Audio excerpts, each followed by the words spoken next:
as well as some of the world's best tailgating. But there's a hurricane warning today here at Lane Stadium as we renew the rivalry. It's Virginia Tech and Miami now.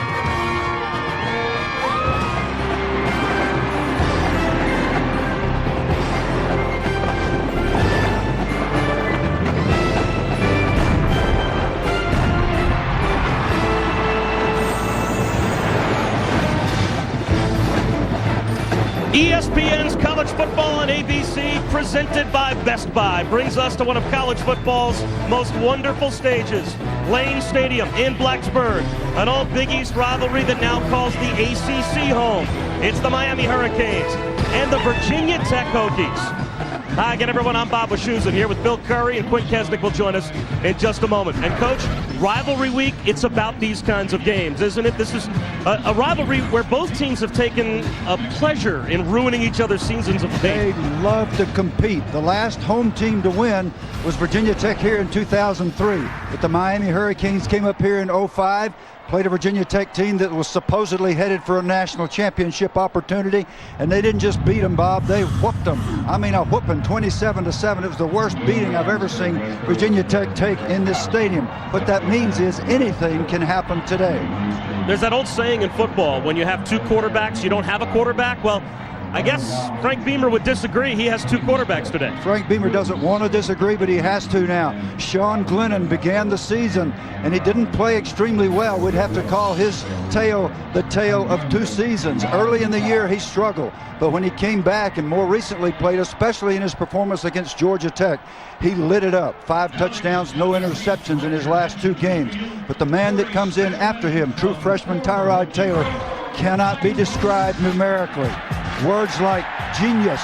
He simply knows how to throw with touch, as he does with Justin Harper there. 3rd and 31. What do you call? You call Tyrod's number, so he runs for a simple 38-yard gain and a first down against the Seminoles. Sprinting to his left, he flicks the ball 60 yards, and again to Harper.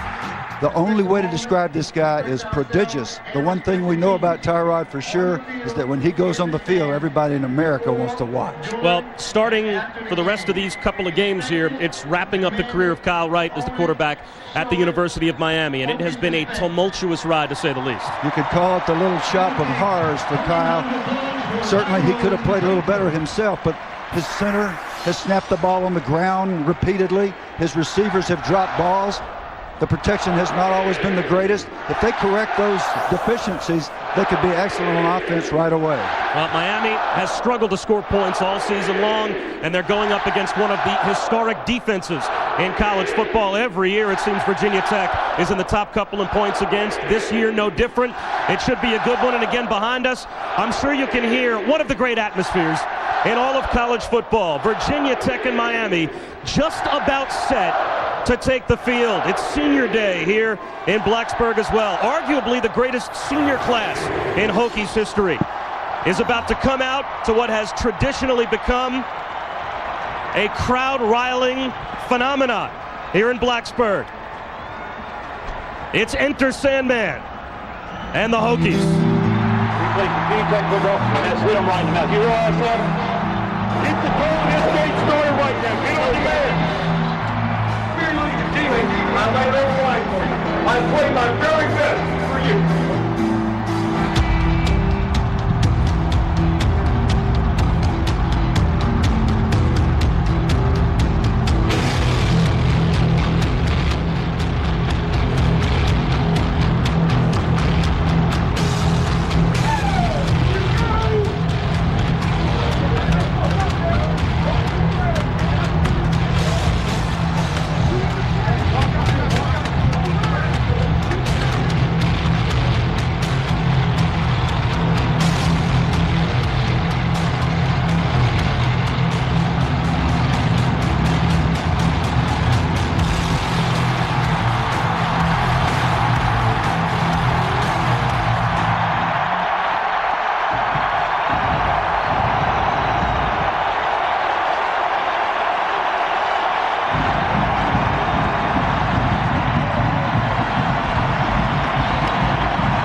Blacksburg, one of the great scenes in college football. You just saw why. It's Miami and Virginia Tech coming up in just a moment. Welcome back to Blacksburg. Virginia Tech won the toss. They have deferred, so Miami will start with the football first on Senior Day here at Lane Stadium. Judd Dunleavy has the ball on the tee, and we are underway. Bruce Johnston from the 10. And he's brought down at the 25. Always superlative special teams for Virginia Tech as we take a look. And man, we just talked about Kyle Wright, Bill Curry. He has struggled this season. He has struggled ever since being arguably the highest recruited quarterback in the country the year he came out. It's really a difficult thing to understand, and people see it as a decline in the program, but a lot of things go on in coaching changes, and the quarterbacks are the ones that have to rely on everybody else to succeed. And Miami opens up in the gun. One of their fullbacks, Jerome Mabry, at the bottom of your screen. He's the widest of three wide receivers. Right, under pressure, we'll tuck it under. And he gets popped after a couple of yards as we check the Miami offense with their basketball coach, Frank Haith. For the Hurricanes on offense, at running back, sophomore Javaris James, known as Baby J. Do all back, catch, run, block. Offensive line guard, Derek Morse, senior. Been very consistent all year. The lineup's brought to you by Best Buy, three wide receivers. And Javaris James to the left of Kyle Wright on 2nd down and 8. And a fumbled snap.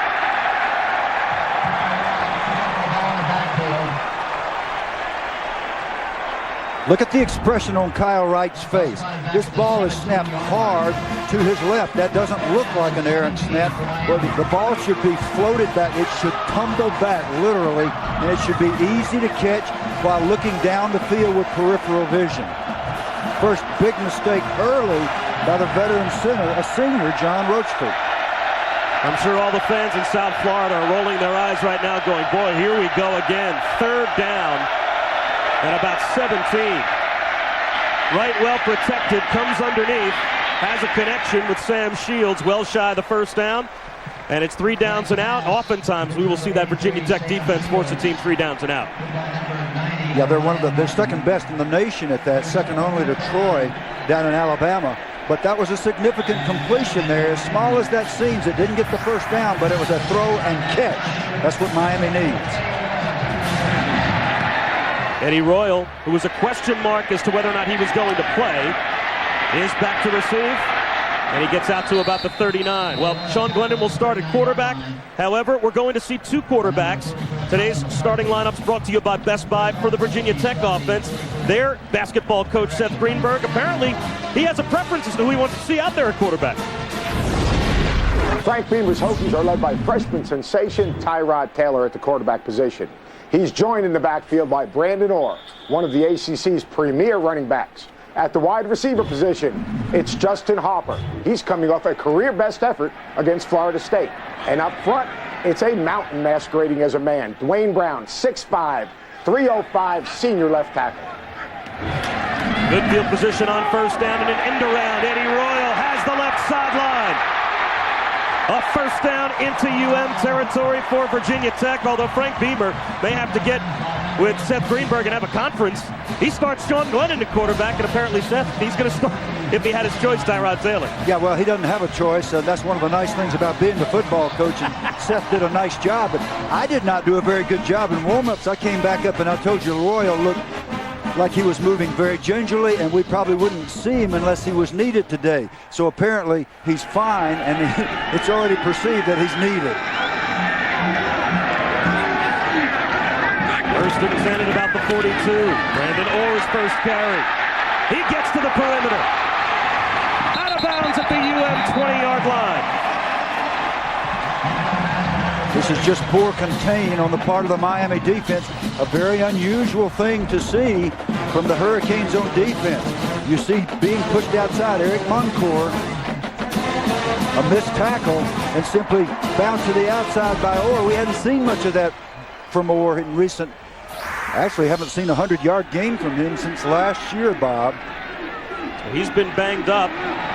And we were told by Brian Steinspring, the offensive coordinator, that the last 2 or 3 games, the first time this year, where they've seen Brandon Orr of last year. On first down, lobbing one out of bounds and coming back in was Josh Morgan, so he would not have been able to catch that ball regardless, as we check the Best Buy starting lineups on the defensive side of the ball for Miami, again with Frank Hayes. Now on defense for the Hurricanes, at one defensive end, Calais Campbell, who's had an outstanding year. Someone has not got as much publicity. Eric Moncourt, who's a big part of our defense. And at defensive back, Kenny Phillips, who is one of the hardest hitting defensive backs in the country. Already, we have seen the quarterback switch. The super freshman, Tyrod Taylor, in the game, runs a counter handoff to Orr.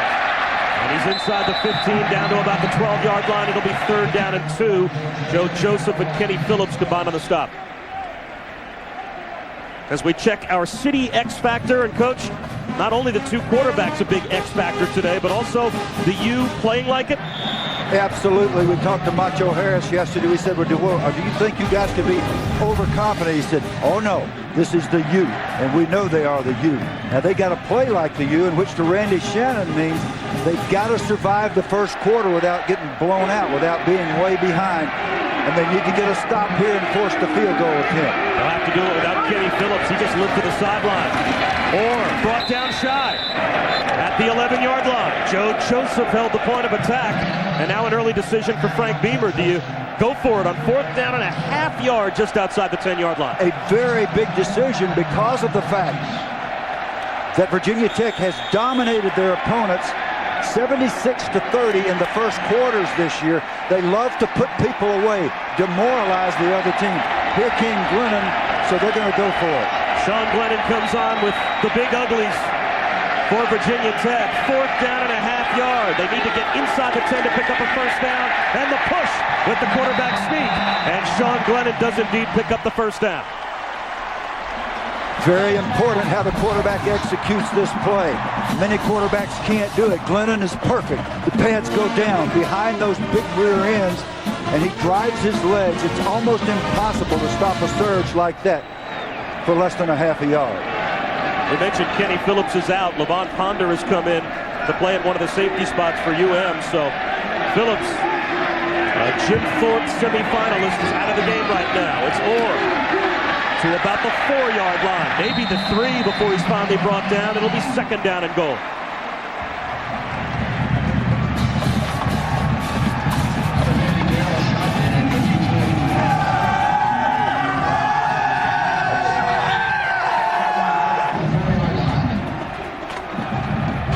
Brandon Orr was a first-team All-ACC selection as a sophomore. This season, about half the yards he had last year. He again is the I-back, though, on 2nd down from inside the 5. Orr pile drives his way into the end zone for a Virginia Tech touchdown.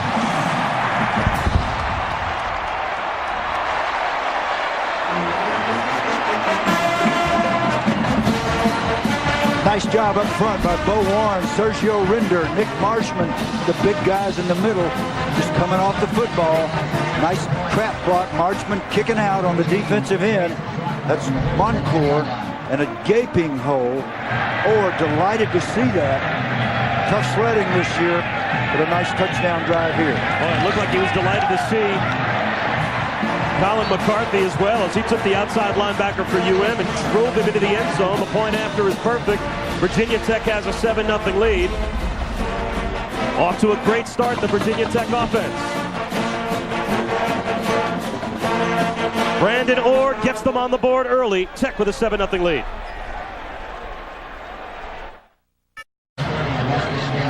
Virginia Tech with the early 7-0 lead. Miami already in a spot where their mentality is going to be tested. With more on that, here's Quinn Kesnick.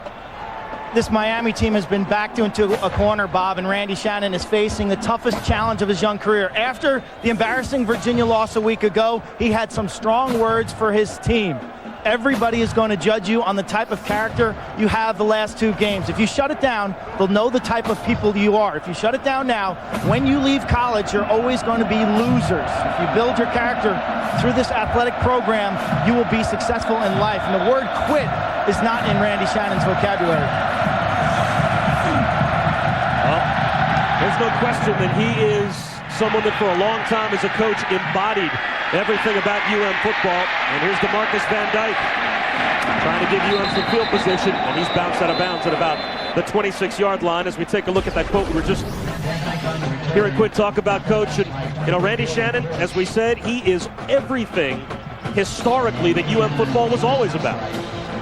A UM linebacker, top 10 defense 5 out of 6 years, national championship defensive performance.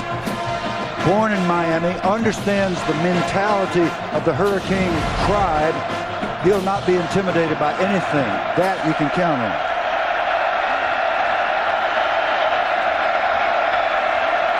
Mabry motions. A hitch to the near side with Mabry trying to pave the way for Sam Shields, and Shields got about 3 yards. Brandon Flowers came up to make the stop.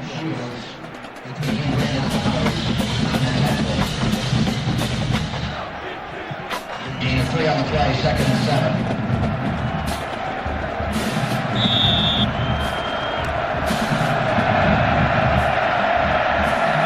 Two tight ends and a pair of wide receivers.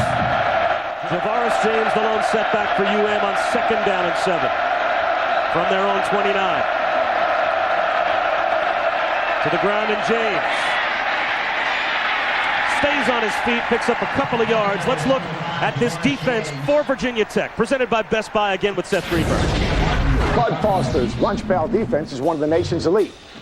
10 of the 11 starters come from the Commonwealth of Virginia.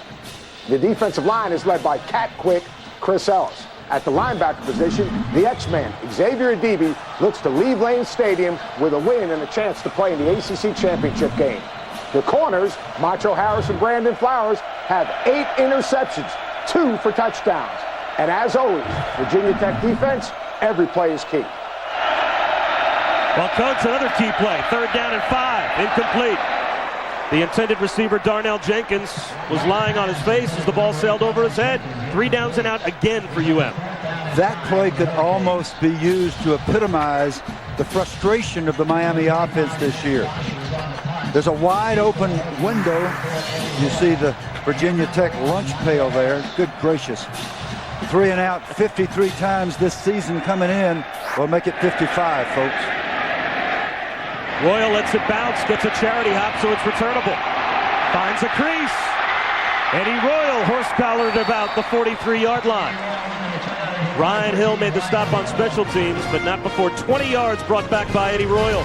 Looks like Sean Glennon will be the quarterback when we come back. Presentation of college football brought to you by Best Buy. This holiday will help you put together perfect gifts. Saturn, with 5 totally new models, it's just something to rethink about. Saturn. And Clean Exchange, a disposable head electric shaver, new from Remington.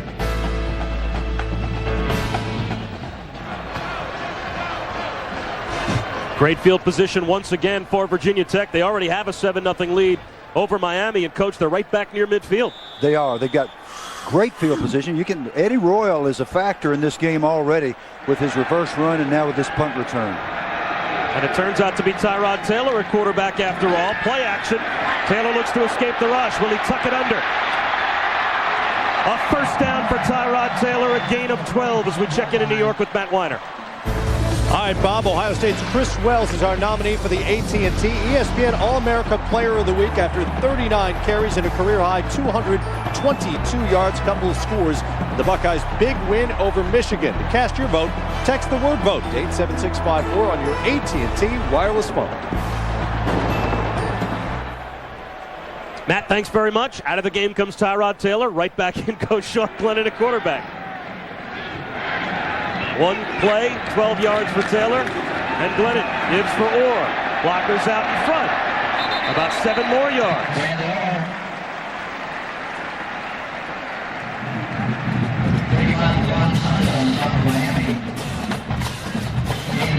Well, I guess why do you ask coach, does Frank Beamer decide to go back and forth between the two quarterbacks, Tyrod Taylor? Well, he certainly gets it done on the ground and through the air, but Glennon played well in his absence. He played extremely well after he got benched. He said to me, I found out how much I love playing. Sitting over there was a terrible thing. So he is a little more focused perhaps than ever before. Glennon to throw, checks down underneath and has a first down. Josh Hyman to the UM 33, brought down by Willie Cooper. And just to continue with that line of thinking, being here for the very first game on September 1st, East Carolina game, with all that emotion, Glennon was not the same guy. What you see now is a guy with quick feet who delivers the ball on rhythm, who knows exactly what he's doing. He looks so much more assured than he did early in the year. And I think it is a matter of he realizes, I better do this or I may not get back out here. It's got to be hard for these young men as well. The quarterback position, unlike any other, as Orr goes up the middle for a couple. Glennon said that when they started to transfer back and forth in and out of the game last week against Florida State, he noticed that every time he ran in the game, the PA man here at Lane Stadium said, back in the game goes Sean Glennon. Then he'd come to the sideline, the PA man would say, here comes Tyrod Taylor, like Tyrod Taylor's heading into the huddle right now. You know, they don't do that for any other positions in football. When they change offensive guards, the PA guy doesn't let everybody know. He said they don't say Nick Marshman just came in the game. Welcome to QB City, buddy. 2nd and 10, play action for Taylor. Around the face mask and a drop by Greg Boone. One of those UM defenders got a little piece. It might have been Eric Montour, the face mask of Tyrod Taylor. And let's head down to Quinn. Bob, when we spoke to Brian Steinspring, the offensive coordinator, about the two-quarterback system, he said totally uncharted waters here. There's no guidelines. There's no manual they can turn to. It's all trial and error. Communication on the sideline in the huddle is key. The main fear he has is that this offense will become too predictable because each quarterback has their own set of plays that they're going to run. The kids have been terrific about it. They say they're not competing against each other. They're just trying to win the game. He did mention, and I want Coach Curry to expand on this, he said there were some landmines. He just wouldn't tell us what they were. Well, the landmines, and you're right, he wasn't about to tell us what they are, but it's not hard to deduce. What he means is if the defense can get a bead, can draw a bead and know exactly what you're going to do. When Glennon comes in, they're going to throw the drop back pass, they're going to hand it off to Orr, they're going to run the stretch, and they're going to occasionally do a little boot. When the other guy comes in, you're going to get the read option, you're going to get throwing the ball down the field, you're going to get him sprinting on the corner. If the defense can zero in on that, then they can really do a much better job against you. So Steinspring has the obligation to break those tendencies every time he puts the guy on the field. And when you do that, then the defense is not sure. That's what it is. Sean Glennon started every game last season, has started 5 so far this year. The Hokies at 8-2 and 5-1 in the ACC, and poised to head into next week's game against Virginia for the Commonwealth Cup and a divisional title in the ACC. Funny looking formation with trips way out to the right. Morgan motions slowly, and a hole found. Soft spot in the zone to the 19-yard line. Josh Hyman. Plenty good enough for a Vatek first down. First of all, you got to notice the fact that the protection is wonderful. Plenty of time to throw the football against the stunting defense of the Miami Hurricanes. They're driving 2 defensive linemen in and looping a defensive end.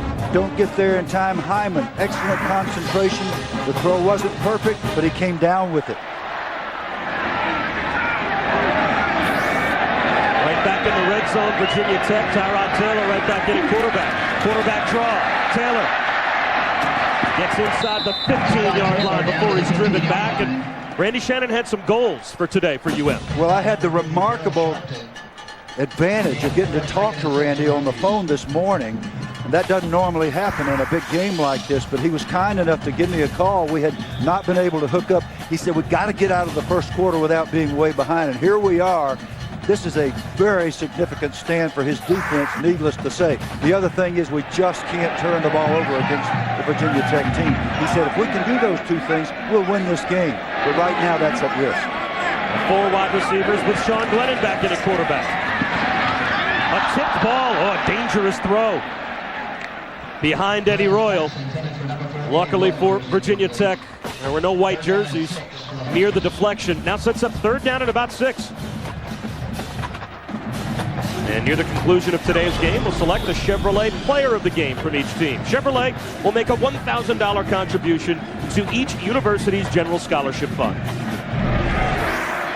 What does Glennon bring to this game? It should be his specialty.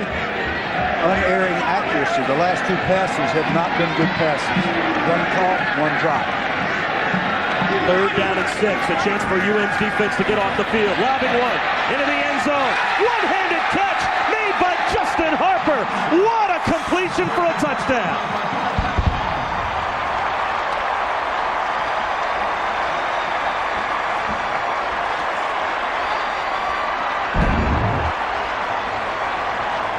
If the last two passes weren't exactly what was wanted by Frank Beamer, I don't think he'll complain about this one, nor will he complain about the catch. What an incredible concentration effort by Justin Harper and Sean Glennon. What that is thousands of hours of working together. That doesn't just happen because of skill.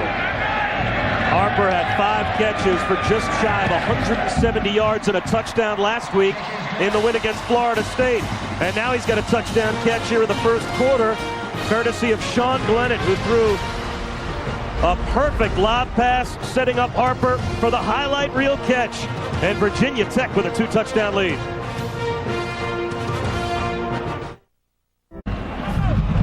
College football presented by Best Buy. And this is all part of Rivalry Week presented by Remington. A 14-0 lead for the Hokies here in the first quarter against the Hurricanes. Ryan Hill and Darnell Jenkins back deep to receive the kick. And this will be a short kick coming down across the 10-yard line to Jenkins. Stops, reverses field. He's going south instead of north. And stumbles his way out to the 21-yard line. As we head back for a Vizio update with John Saunders. The Sports Center Minute powered by Vizio, indeed. Ohio State and Michigan, 104th meeting.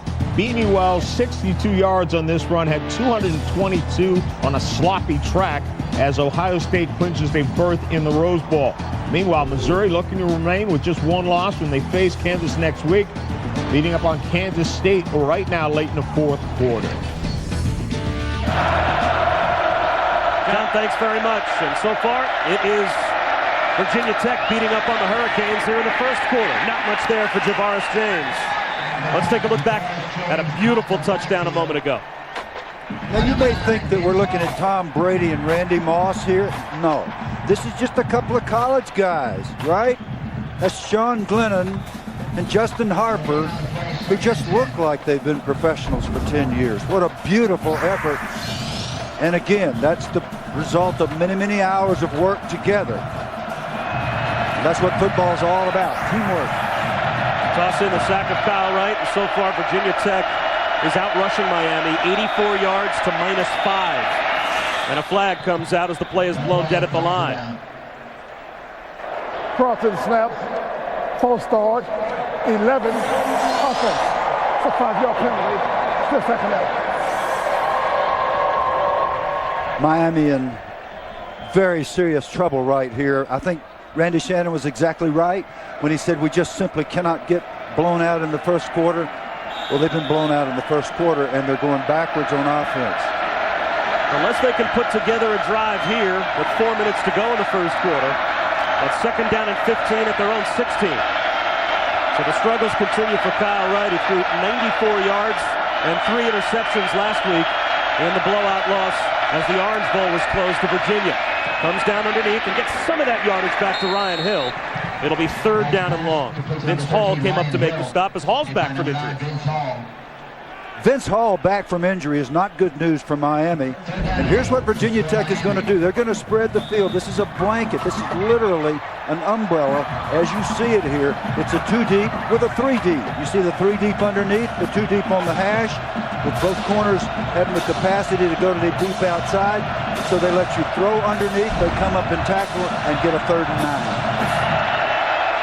Bud Foster told us that Vince Hall is the best football player he's ever coached. And here comes a monster blitz from Virginia Tech. Jason Worlds and Cam Martin combine on the sack, and the punting unit about to come out for UF. And just as you begin to think you've got an idea of what they're going to do, here they come off the corner, a clean blitzer. There's got to be an answer. You've got to have a blocker for Cam Morton, number 41. You see him coming from the left of your screen. No answer by the Hurricanes. A good kick, though, chases Royal all the way back to the 30-yard line. If he gets 7 yards, he's got a new single-season ACC punt return record all time, and he just got across the 40 to about the 42-yard line, good for about a 12-yard return. So there's the best punt return man in ACC history, Eddie Royal. And this year, well, he leads the ACC, averaging about 16.5 yards per punt return. That is a big chunk of yardage for your punt return man to consistently be giving. I have always thought that the punt return guy was the toughest guy in the sport of football. Making the long snap, especially when we were doing it when people were pounding us on the head, we thought that was tough as centers. But I'll tell you, I don't know if I would have the guts to stand back there and do what Eddie Royal does. Again, great field position for Virginia Tech. Tyrod Taylor back in the game. Comes underneath, has a connection for a gain of about 5 yards to Kenny Lewis. Brought down by Willie Cooper. It'll be second down and 5. And Eddie Royal, one of 7 children, and he's one of the least impressive of the 7. He's got a sister who was the regimental commander of the ROTC unit here at Virginia Tech and now is a cadet at the Air Force Academy. Everybody in his family is equally impressive. They all sound pretty tough, too. Oh, they're wonderful. Second and 5. Lewis again, the primary tailback. Play action. And keeping it is Taylor. In the open field, Tyrod Taylor out of bounds with a first down. Tonight, ESPN and ABC team up to bring you 2 great college football games. First at 7:45 Eastern. ESPN with a critical game of the Big East, West Virginia and Cincinnati. Then at 8 Eastern on ABC, Sam Bradford and Oklahoma will try and clinch the Big 12 South when they take on Texas Tech. College football primetime presented by Hampton Hotels. Saturday Night Football presented by Southwest Airlines. All part of Rivalry Week presented by Remington. ESPN and ABC tonight. Sean Glennon back in at quarterback. Play action. Underneath. Carlton Weatherford. The fullback dragged down by the face mask. Probably tack on 15 more yards as DeMarcus Van Dyke will be guilty, most likely for a personal foul. It is so much fun if you're Brian Springsteen when everything you call is working. And then you get tacked on with face mask. Let's see what the call is. We presume that was the call. We'll see. Yep. You got another one right, Bob. You never miss. You've taught me well. Yeah. That's what it comes down to. Oh, some of the sear that you are, it's rubbing off. 5-yard incidental face mask.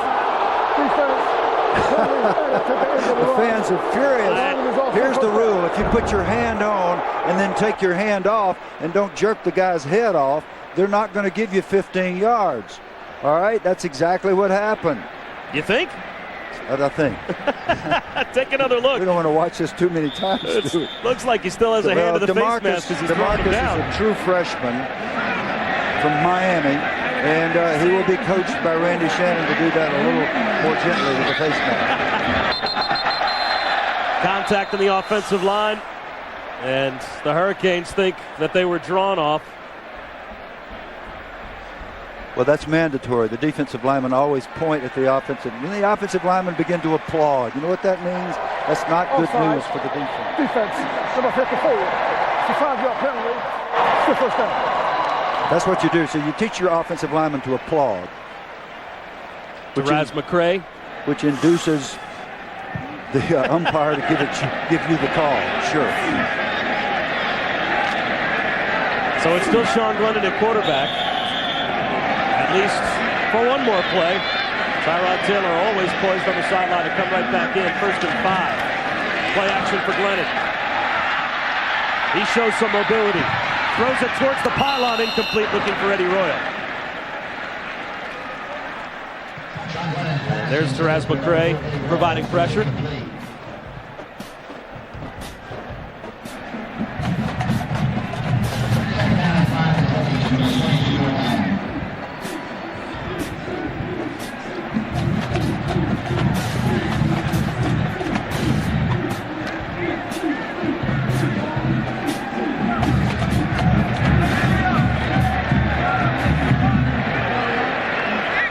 down and 5. Glennon stays into the air once again.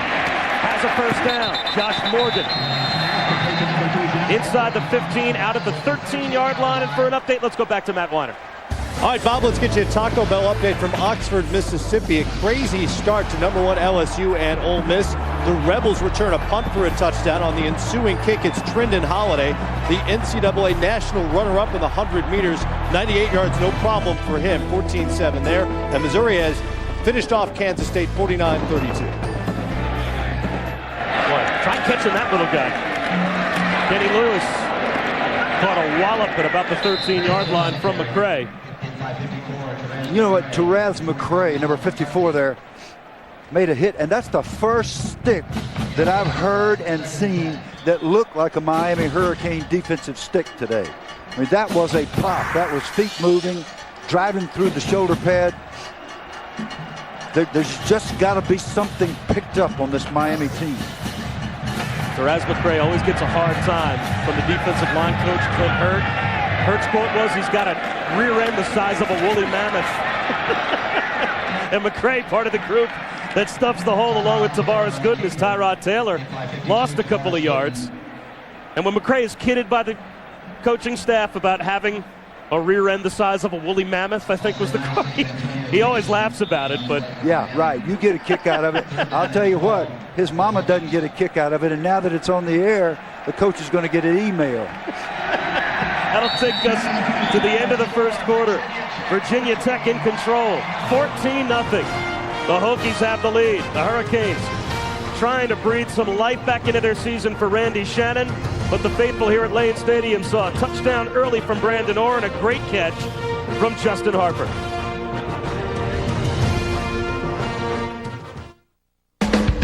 It's the season to shop, and the Red Tags are coming back for the Buick Pontiac GMC Red Tag event.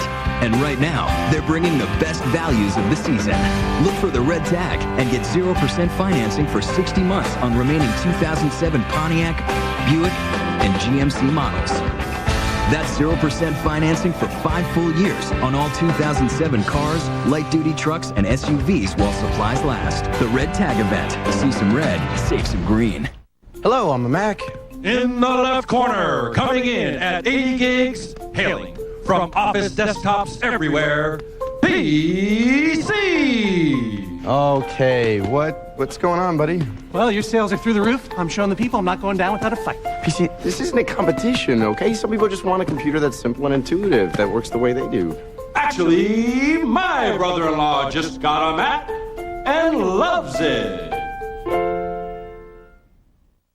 Tomorrow, the American Music Awards are on ABC, and here's 10 reasons not to miss them. Maroon 5, Avril Lavigne, Fergie, Daughtry, Chris Brown, Jonas Brothers, Duran Duran, Alicia Keys, Rascal Flatts. Here we are, baby. They're all performing, and here's one more reason to watch. A special appearance by Beyonce. Jimmy Kimmel hosts the American Music Awards, live tomorrow, 8/7 Central on ABC. Start here. Finally, a shopping experience you will love. The Nissan Year-End Sales Event. The perfect time to shop for a more versatile bed. For 317 horsepower and the longest bed available on a crew cab.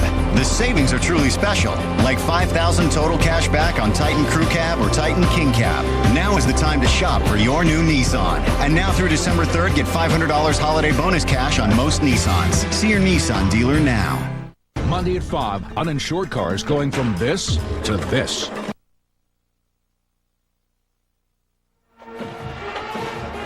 What a picturesque day in Blacksburg on a very picturesque campus. If you've never been to Virginia Tech, trust us, it feels college everywhere you go.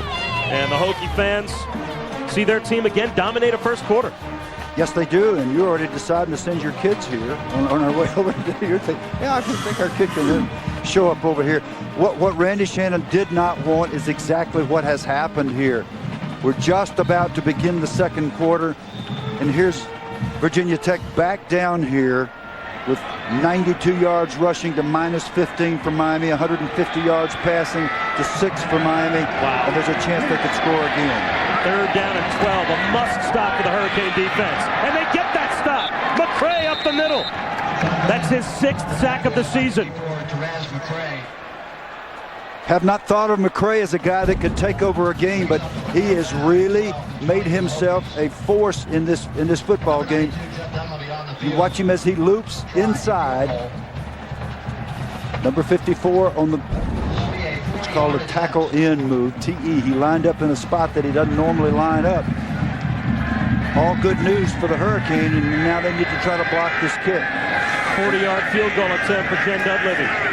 It's on the way, has the distance, and it's right down the middle. A moral victory, though, for the Canes defense. They forced 3 instead of allowing 7, and it's 17-0 Virginia Tech.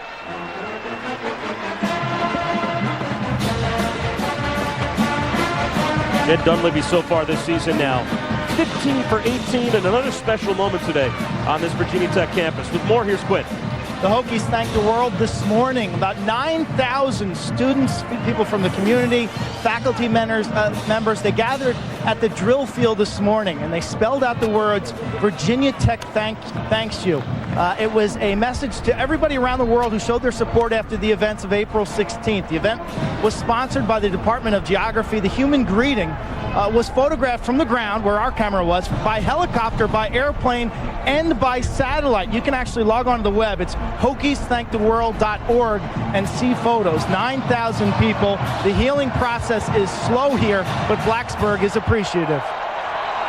Quinn, it was a great scene, and they expect to have the pictures on their website up later today that were shot from space. And it was actually a faculty member that laid out his own money, about $2,500, to try and get the project off the ground.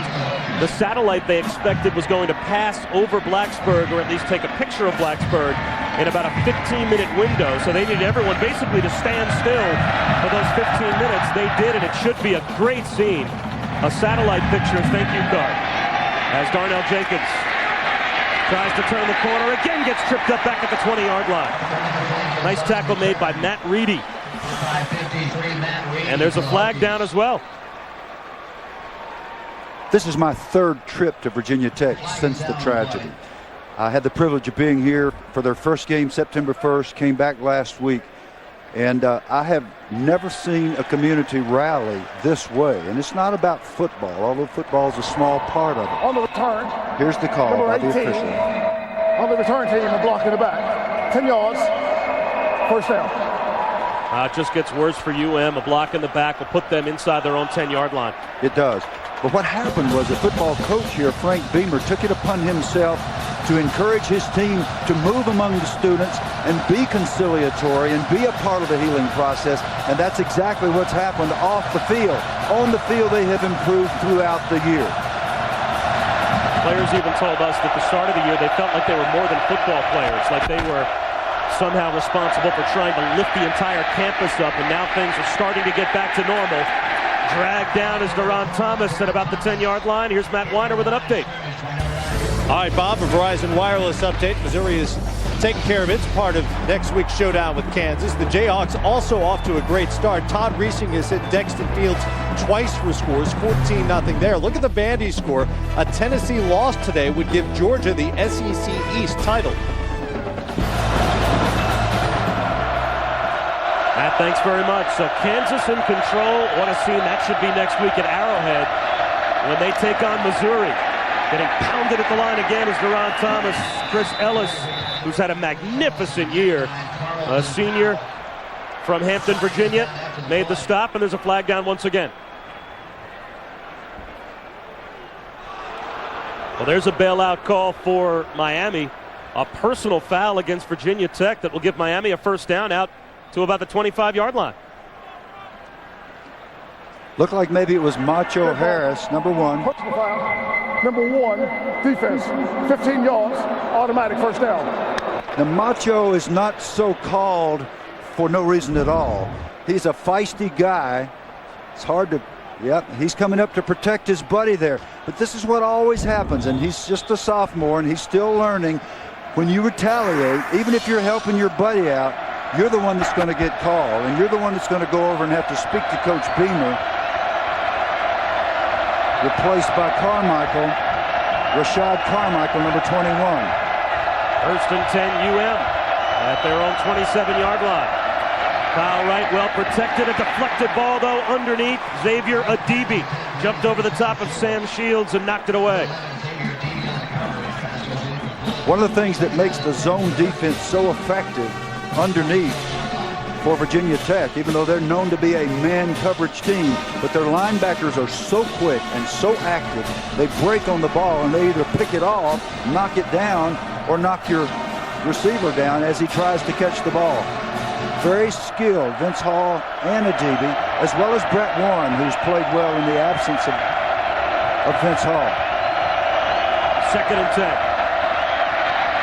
Wright buying some time, comes to the sideline, a strong throw on the run and a drop. In and out of the hands of Leonard Hankerson. Are they going to call that a reception? The officials come together. It did look like Hankerson had control as he came out of bounds. And now it is ruled incomplete. I think that's the right call. And I'm surprised there was even a debate. Every now and then you get in a stretch with your football team where absolutely nothing goes right. Miami is in that. It is devastating. It is hard to break yourself out of it. Virtually everything that can happen does. Hankerson, with normally reliable hands, simply does not catch the football. He had it. Somehow it got away from him. It was not forced. And watching the tape of the game last week against Virginia, 3 interceptions thrown by Wright. How many drops were there? And 2 of the interceptions were basically drops. They were deflected ball interceptions. Goes for a big play to the outside. This time, the ball is hung on to as Sam Shields makes a play for his quarterback and picks up a Miami first down. Here's what happens when you protect your quarterback. This is an all-out blitz. You'll see everybody coming here, literally. After Wright, nice twist move up front. It all looks good, but it's picked up beautifully by the offensive line and by Javaris James stepping up to pick up the free safety who was coming, Cam Chancellor, right up the pipe. You expect him to be clean. Nice job of stepping up by Kyle Wright and delivering the first down throw. You can see at the bottom of your screen, number 1, Macho Harris is back in. And flags are down as the UM players head to the sideline. Good substitution offense. They broke the huddle of more than 11 players. The rule is you cannot break the huddle with more than 11 players. If somebody runs in the game and somebody fails to come out, the 12th man steps into the huddle, or the 13th, as the case may be, and then you break the huddle and somebody, like a covey of quail, somebody goes to the sideline, that's a foul. A what now? A covey of quail. I'll explain. There is no penalty on the field. Miami called a timeout prior to the ball. Okay, you heard the official. If you call a timeout, you realize you got a problem, your quarterback's alert, or the coach or whoever calls the timeout, and then you break the huddle, you're clear. For the rest of the day, you just have to understand, you got a city guy from New Jersey next to you, the covey of quail. I'm doing my best. We'll talk. 17-0 Tech. You're watching ESPN on ABC. Back at Lane Stadium here in Blacksburg. It's all Virginia Tech here in the first half. A 17-0 lead over Miami. Miami has the football, though, helped out by a personal foul penalty called a few plays ago on Macho Harris, and a nice throw by Kyle Wright to Sam Shields. They have a first down near midfield, and a high throw made to Darnell Jenkins into Virginia Tech territory. A bullet thrown by Wright. It's another UM first down. This is beautiful work by Darnell Jenkins, and once again, excellent pass protection. You see what Wright is capable of under the right circumstances. Remember, Jenkins is the same guy that slipped and fell early in the game. He had trouble with his footing this time, but he maintained his balance, turned inside, concentrated, and actually made the catch. Darnell Jenkins has really been the big play guy, if there has been one so far this season for the UM offense. Into Virginia Tech territory for the first time. To the ground to Duron Thomas. Brought down by Barry Booker. Watch Jarrell Mabry, number 41, as he runs out to his right, going in motion here. He's a fullback. He's a big guy. He's a 240-pound guy. You think, what's he doing running out there like he's a wide receiver or a flanker? They've got him out there for a reason. They'll throw a slip screen, and he'll be the blocker. And it should be a mismatch between him and some corner. That's the hope.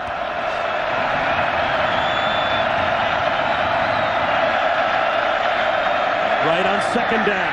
A drop once again. This time it's Sam Shields. And now it's time for this afternoon's Aflac trivia question.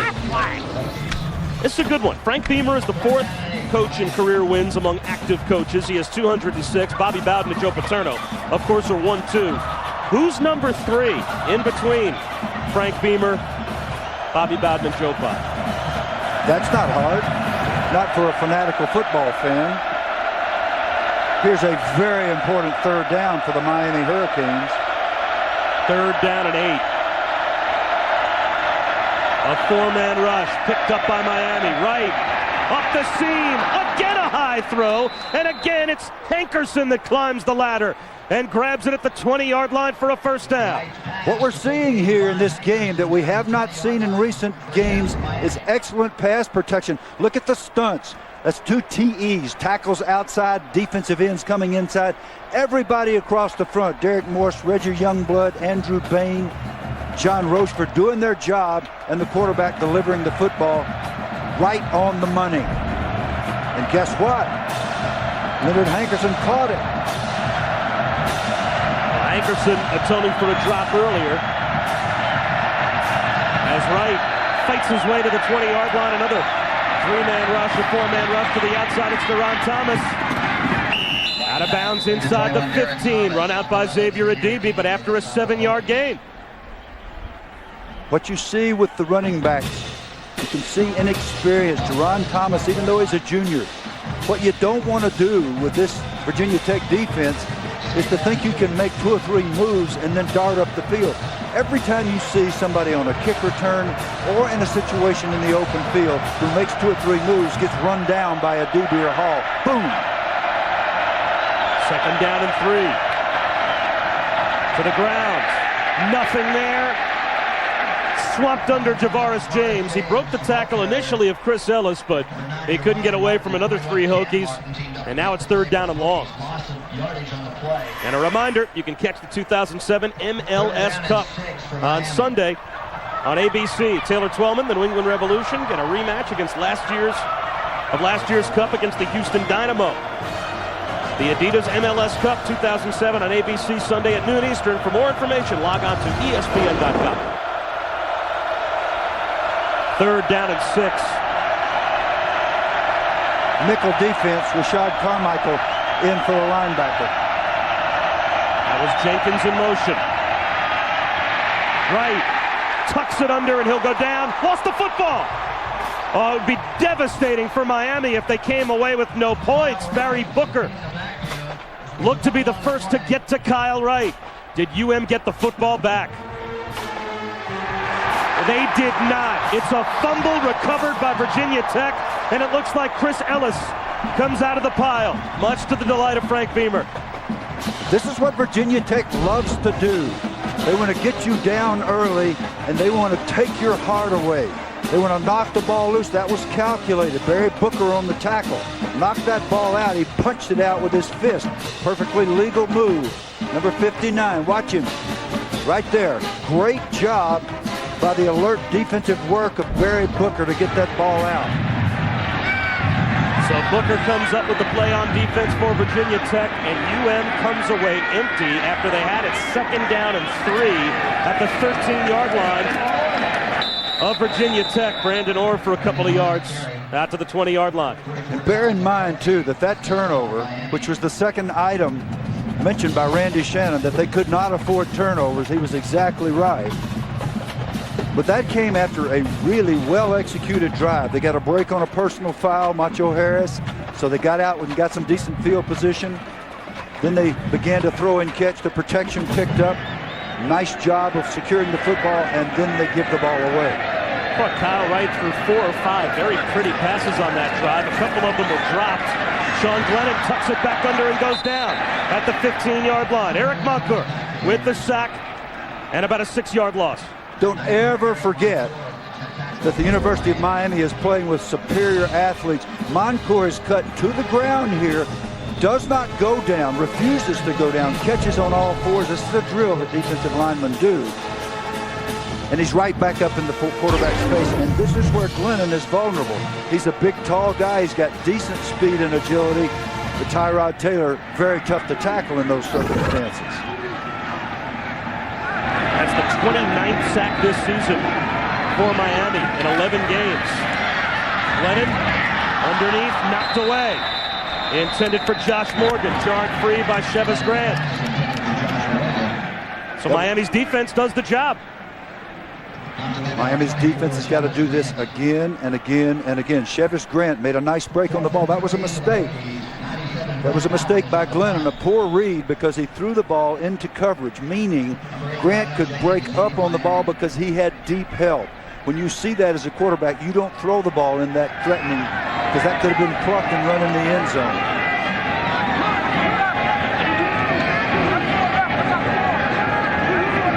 The first Virginia Tech punt will come from just inside their own 5-yard line. Knocked out by Brent Bowden, and it takes a Hokie roll into UM territory and out of bounds at the 43-yard line. What do the New York Yankees have to do with Virginia Tech? Why do the Bronx Bombers have a soft spot in the Hokies' hearts? We'll tell you when we come back. I went shopping yesterday in the Hokie bookstore, and you can pick up a New York Yankees hat in the Hokies colors if you so choose, if you head to the Hokie bookstore. And the reason? Well, in the wake of what happened back in April, of course, with as terrible a tragedy as you'll ever have on any college campus, the worst school shooting in American history, the Yankees donated $1 million to the recovery effort after the school shootings here at Virginia Tech. As a result, they sell Yankees hats in Hokie colors in the bookstore here in Blacksburg. I just hope I can escape with this one. I've already been asked for it several times. I love it. Good field position for Miami, and it gets a lot worse. And a fumble. Wright lost the football on the way down. He'll be ruled down by contact as he was dropped by Ellis back inside the 35-yard line. Recovered by Miami. So if you're the New York Yankees organization, well, you will have a soft spot in the hearts of Hokie fans forever. Well, there was a call made to the Virginia Tech offices right after the tragedy saying we're going to do something to help. And of course, nobody had any idea that they were thinking $1 million and come here to play an exhibition game. And it really does warm your heart. That's right. In March, at the beginning of spring training next year, about halfway through spring training, the Yankees are going to come up here to Blacksburg and play an exhibition game against the Virginia Tech baseball team. A knockdown once again at the line. This time it's Orion Martin that comes through. As much notoriety as the secondary and the linebackers have gotten for these outstanding Virginia Tech defenses of Bud Foster through the years, the defensive ends have probably been the key, and we've seen in the last couple of plays exactly what happens when Chris Ellis and Orion Martin use their athleticism to absolutely take over a game. 3rd down and 18. Here comes the blitz. Wright unloads down the sideline looking for the big play, and he's got it. Sam Shields inside the 20-yard line. Wright beat the blitz.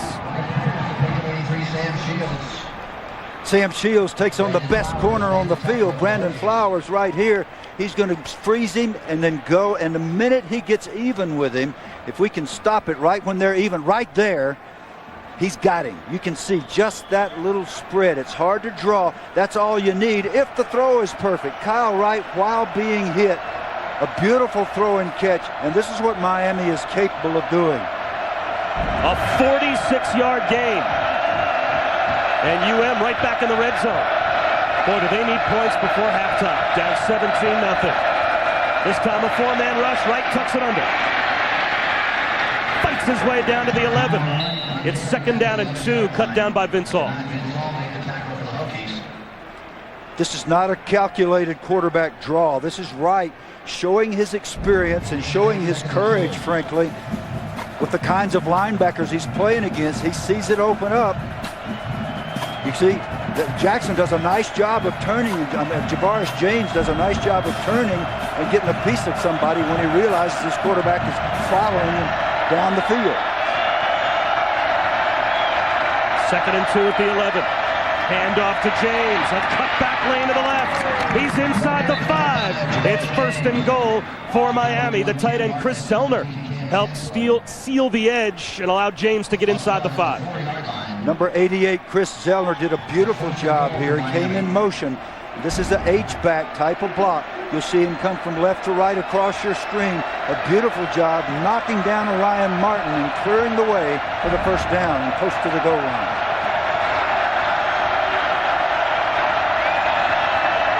First and goal, Miami. James down at the 2. Xavier Adibi made the stop.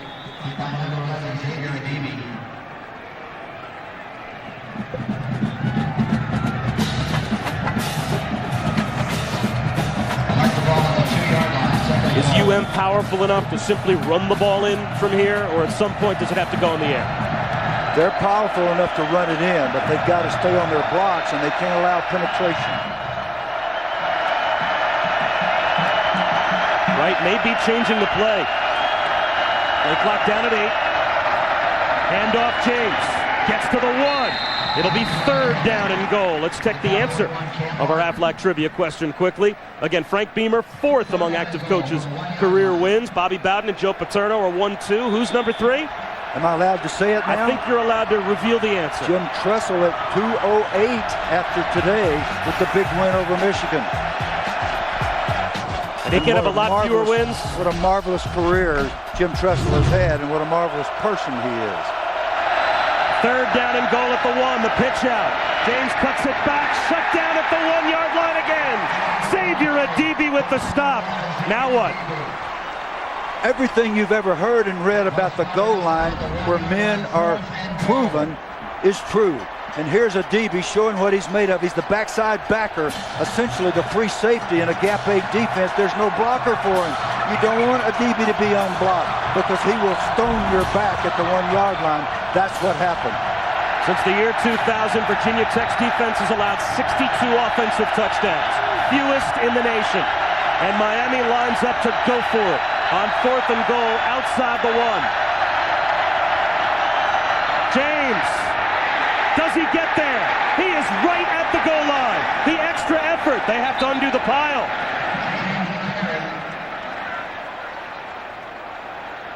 This is a very difficult moment for officials. Those officials are right on the spot. They're on the goal line looking down the vertical plane. If that ball has broken the plane, it's a touchdown. If not, this is what happens. If he came up short, it was by an inch. And that's what the officials have ruled.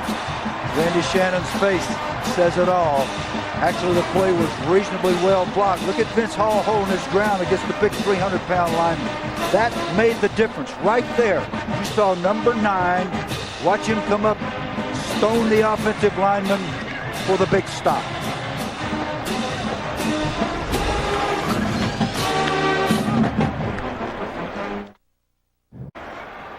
According to the officials, that's how close Miami came to breaking the play and scoring a touchdown.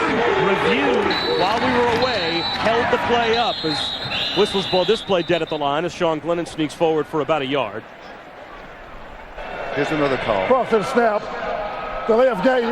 Offense. Half of this to the goal.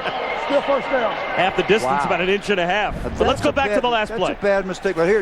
If you ever doubt the officials, these officials are usually right. Now take a look. We're going to get an unusual shot. Watch 84 as he turns. We'll be able to actually see the football.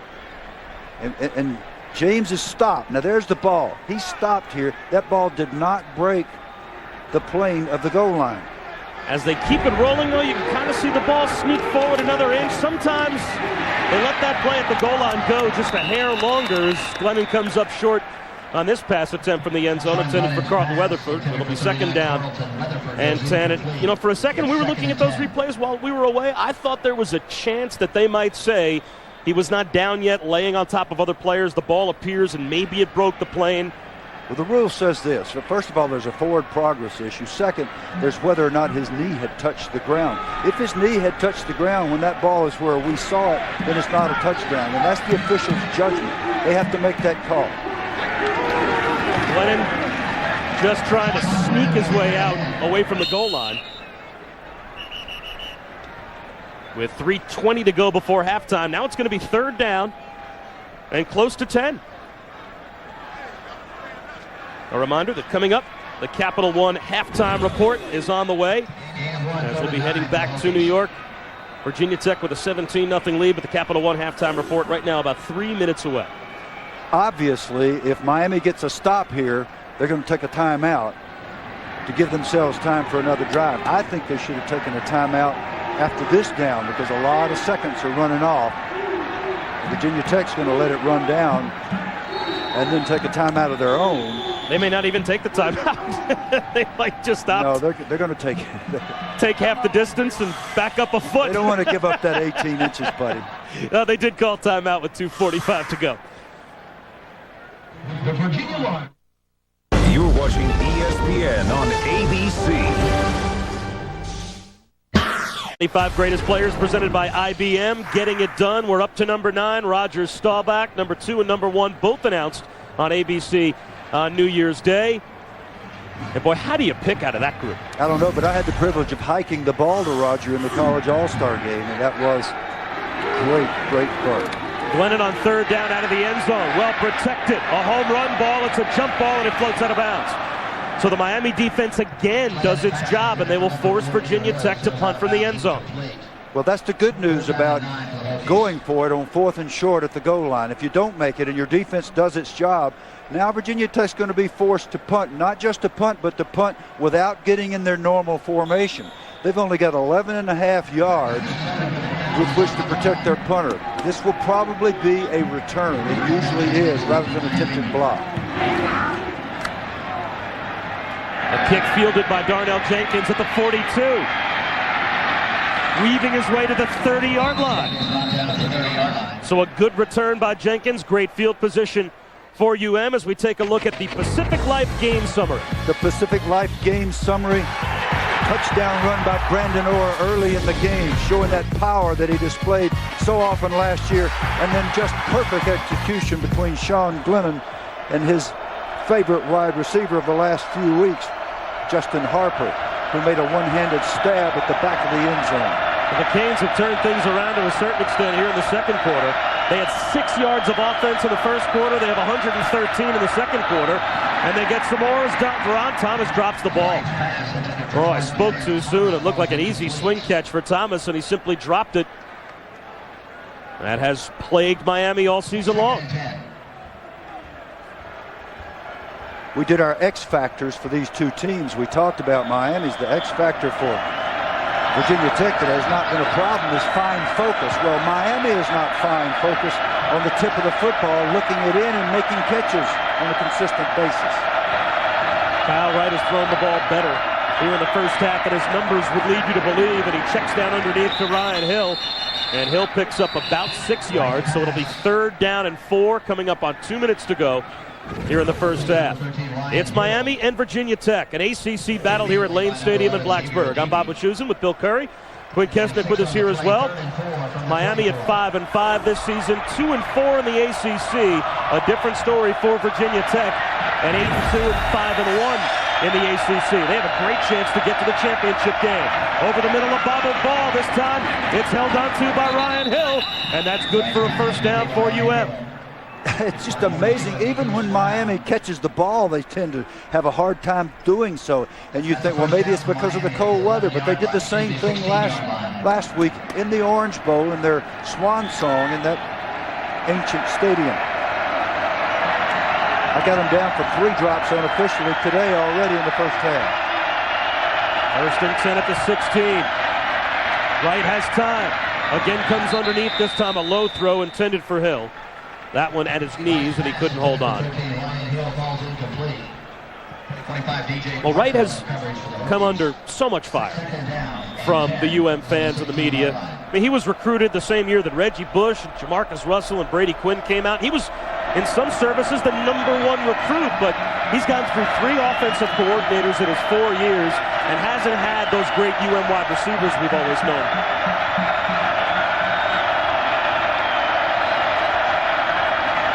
On 2nd down, dragging across the middle, it's Hill.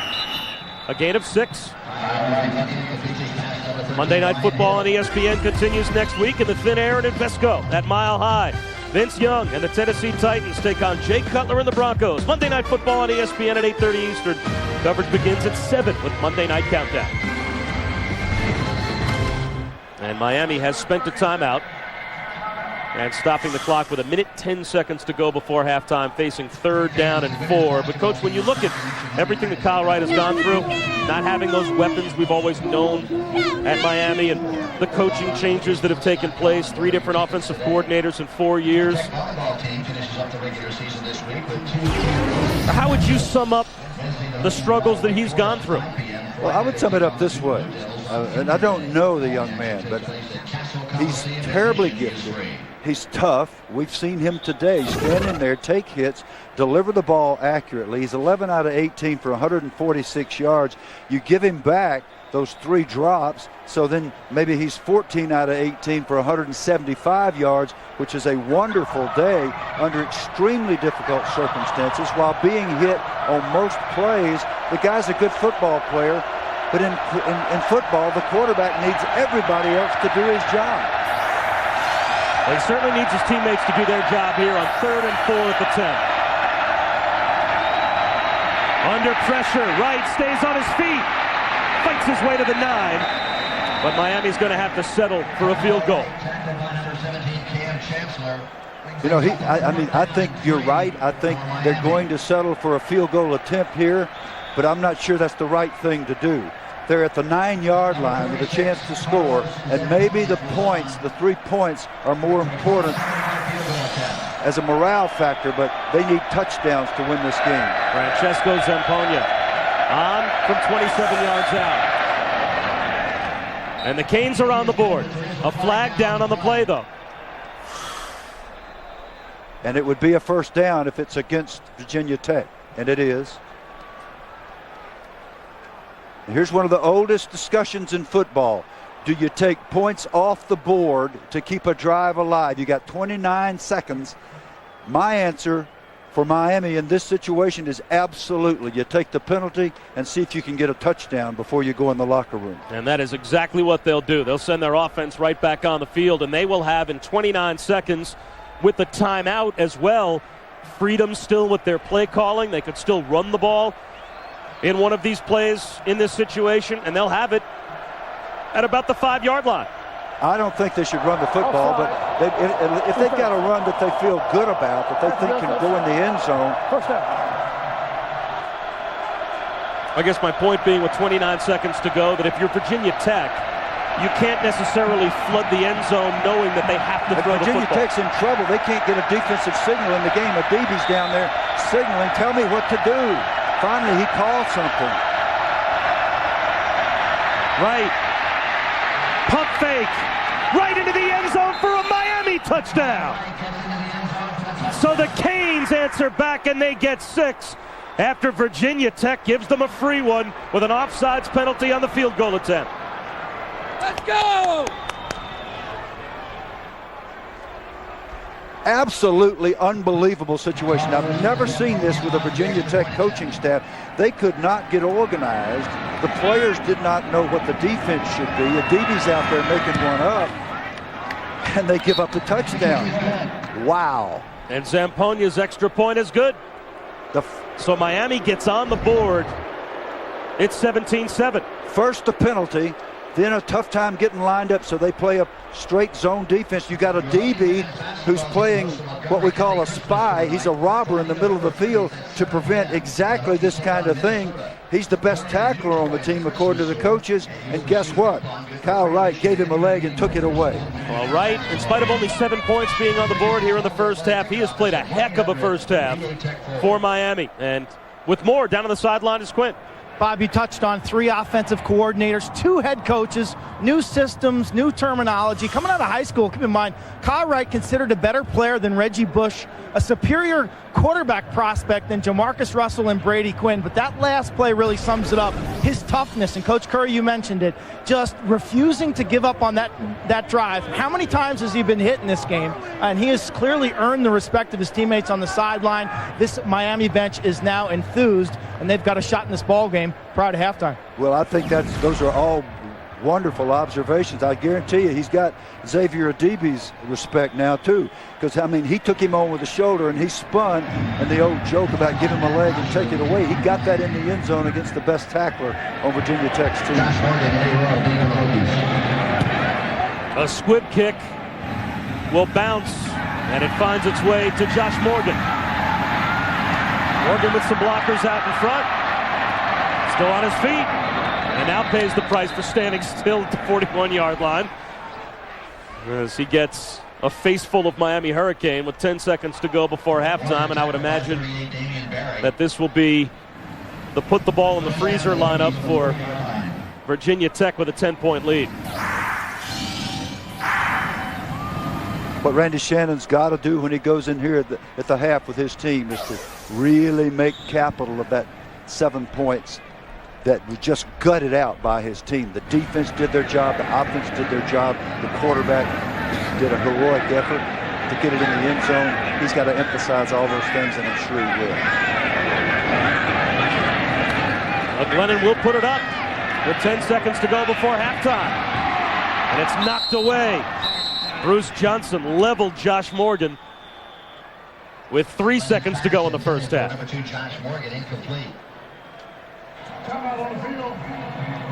And Virginia Tech is going to call timeout. That's their final timeout here in the first half. So we'll step aside and come back in just a moment. Miami's made it a game again.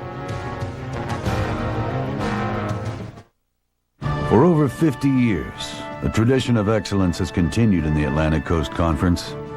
But it's not all about trophies and winning. It's also about sportsmanship, showing respect, rising above it all, and being a leader for both fans and players alike. In the ACC, we're working hard to continue making sportsmanship a tradition. The ACC, a tradition of excellence, then, now, and always. Back here at Virginia Tech, and now Frank Beamer decides to take a knee, and that will do it for the first half. Well, I promise you, he had a little flash there when that DB broke on that ball. Wilson broke on that ball. It could have gone the other way. So the Canes get on the board before halftime at 17-7. We now send it to New York. John Saunders, Craig James, and Doug Flutie. It's the Capital One halftime report.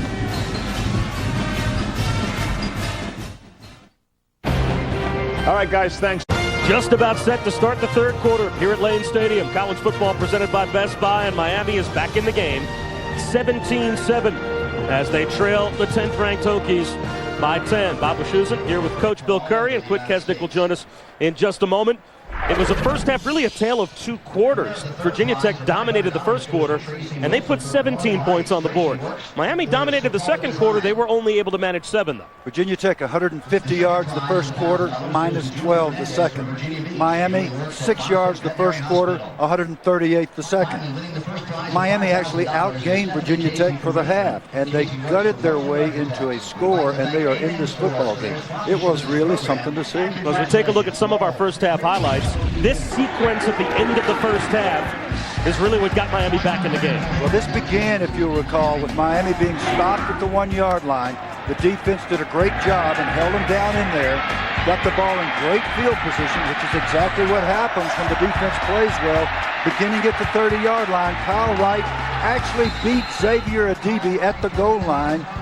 Gave him a shoulder, twisted, got it in the end zone. It was just a gut check, and you come out admiring Kyle Wright. He's 11 out of 18 for 138 yards, and he's taken a lot of shots, but he's thrown the ball well. Had he not had the drops, this might be a 17-14 game. And keep in mind, Virginia Tech was called for an offsides penalty on a field goal attempt that gave Miami that free first down. Critically important. Got them down to the 5-yard line a couple of plays later. Wright goes over, and Quint Kesnick is down on the sideline. Bob spoke to both coaches as they were coming out of the locker room. We'll start with Randy Shannon. Really happy with the effort he saw from his guys in the second quarter. Remember back early in this game, he focused on the first quarter. He said, I'm just worried about the first 15 minutes. Well, they fall down by 14. He said once his guys settled in, they started playing with a little confidence and poise. Meanwhile, Frank Beamer, echoing what you just said, Bob, the penalty on the made field goal. Wow, he said, we let Miami off the ropes. And he was kind of bemoaning their field position in that second quarter. Didn't get to play much offense. Quint, you're exactly right. Field position in the second quarter might have been the biggest factor, but Coach, kudos to the UM defense for making that field position stand up. Absolutely. I mean, the penalty was a wonderful thing for Miami, but had they not had the guts to close the deal, look here. That's a live ball that Eddie Royal is forced to retreat and pick up at about the 14-yard line. Damian Berry made the stop on special teams as Royal almost made a mistake. As we take a look at our Pacific Life game summary, and the numbers is a tale of two quarters, certainly in that first half. Pacific Life game summary, the numbers that we just mentioned to you: 6 yards in the first quarter, 150 for Virginia Tech, and then complete reversal of roles almost to the yard in the second quarter. And now the score 17-7 for the reasons that we just mentioned. Sean Glennon, in at quarterback for Virginia Tech, drops, sets up the screen to Brandon Orr. Stiff arms a man, but doesn't get much. Steps out at the 12. I think he lost a yard. Colin McCarthy was the first there for the Canes to force him out. Well, that's what you call one of those discretion is the better part of valor decisions. Or on the sideline, stepping out rather than trying to drive. The last 3 drives, -4 yards. The Miami defense has stiffened and is beginning to play what we said early in the game. Miami's got to play like the U. Well, they're playing like the U beginning in the second quarter and through this point. Second down and 11. A 4-man rush. A short pass underneath to Eddie Royal. A gain of 3. So it'll be third down and 8. And last week against Florida State, Coach, it seemed as if when this Virginia Tech offense got bogged down, things started to happen when Tyrod Taylor was at quarterback, and you wonder at what point Frank Beamer is going to have his freshman back in there. In about one play. After this play, if they make a first down, he'll be in. If they don't, he'll be in. That's my guess. Just a guess. Third and 8. The Canes get the football right back and have great field position once again with a stop here. Over the middle, it's Glennon. Running underneath the first down, Justin Harper stays on his feet. Yards after the catch, out to the 38-yard line. Chevis Grant missed the tackle. Justin Harper having a career here. Justin Harper just doing an incredible job for his quarterback. I'm sorry, he's running the crosser, coming from the other side of the field, making one great catch after another last week and again this week. Remember, he's the guy with the one-hander in the back of the end zone, and now the crucial first down. Coach, who's in a quarterback? Tyrod Taylor. He gets popped after a gain of 3 out to the 41, so a good call. Calais Campbell makes the stop, but Frank Beamer may have heard you. He's got the true freshman back in there. You've got to give Glennon credit. I mean, I don't care how you cut it. You can be as polite as you want to and talk about how you support Tyrod, and he does, and they support each other. But you've got to start looking over your shoulder. You make a couple of poor throws or you're not making first downs, you start looking to the bench, and sure enough, here he comes. If I know it, you know good and well that Glennon knows it's coming. Second down and 7. Play clock down to 2. Down to 1. They just get it off. Taylor again trying to make it happen with his feet. Boy, he is so cool, calm, and collected. Shirks off the first man, but then Joe Joseph finally finishes him off. He takes a sack, but he never looks panicked. Well, he never is panicked, and that's why we use the words in describing him. Things like genius and poise and prodigy. This is a true freshman. He doesn't look like a true freshman. Even here, he's under pressure. He's calm. He gets in traffic. He secures the football. He knows he's about to be hit. Joe Joseph takes him down. He's still got the football. So often you see that ball come out in those situations. Although it's Glennon back in now, third down and 13.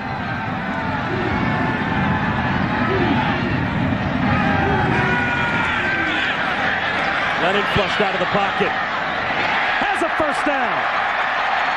Brandon Orr got loose. He's into Miami territory, tripped up by Darryl Sharpton. That's a gain of 21.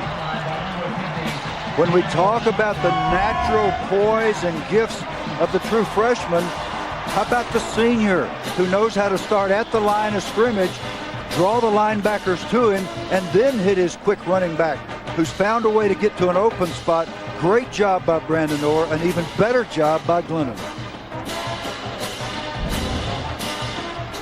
So again, Orr the tailback. On 1st and 10 now in UM territory. Orr right up the middle, right into Darryl Sharpton, and moves him to the 42 for a gain of a couple.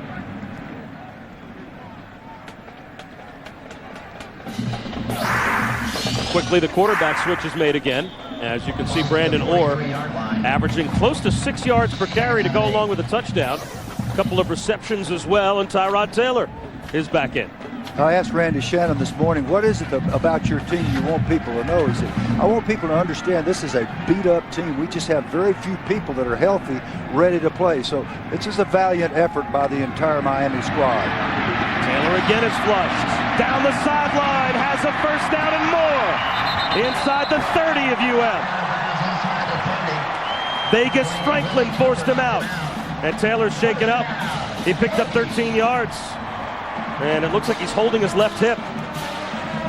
This could be a hip bruise or what's called a hip pointer. Again, when we watch him come out of here, he just reminds me so much of Troy Smith, the Heisman Trophy winner from Ohio State last year. It's hard to see how that could have been that was not a particularly hard shot. It might have hit him just above the hip pad, such that there's that little area that's very sensitive there. And it's one of those deals, if you get it bruised, it only hurts when you breathe. 1st and 10. Glennon back in at quarterback, this time for the injured Taylor, threw it behind Andre Smith, the tight end.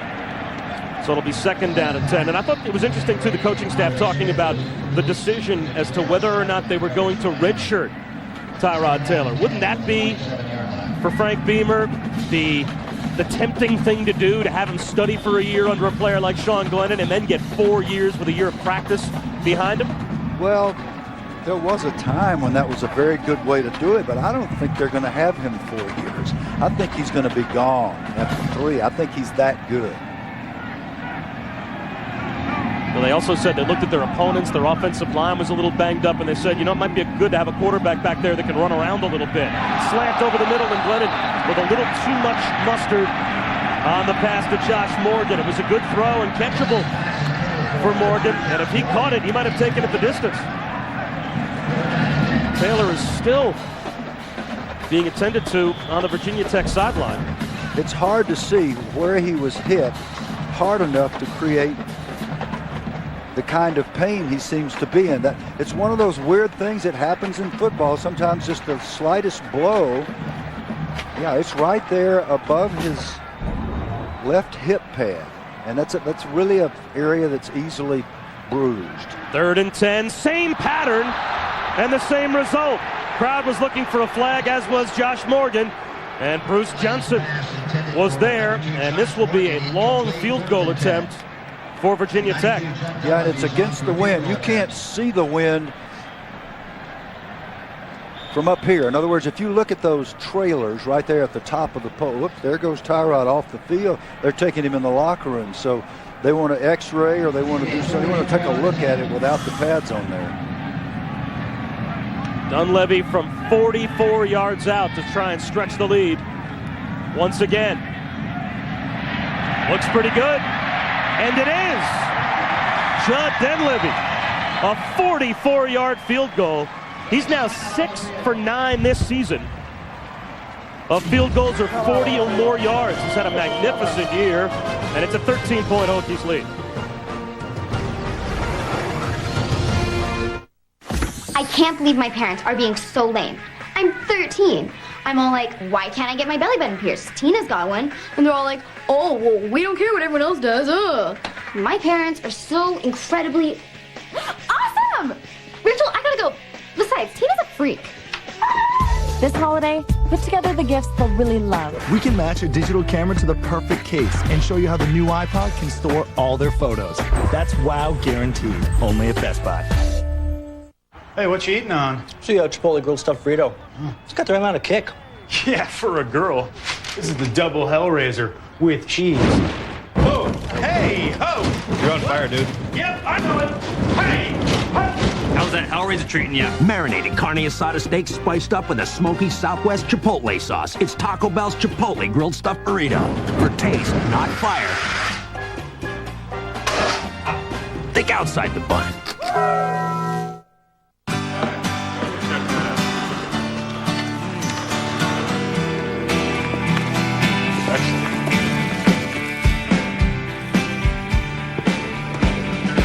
How did we arrive at a 315 horsepower engine with the best V8 fuel economy of any full-size pickup? 90 years of R&D. This is our country. Chevy Silverado. This is our truck. The biggest lineup in American Music Awards history. Get up on your feet and sing with me, y'all. And it's all live.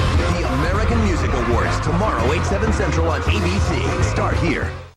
DLP HD TV is an official sponsor of ESPN College Football on ABC HD.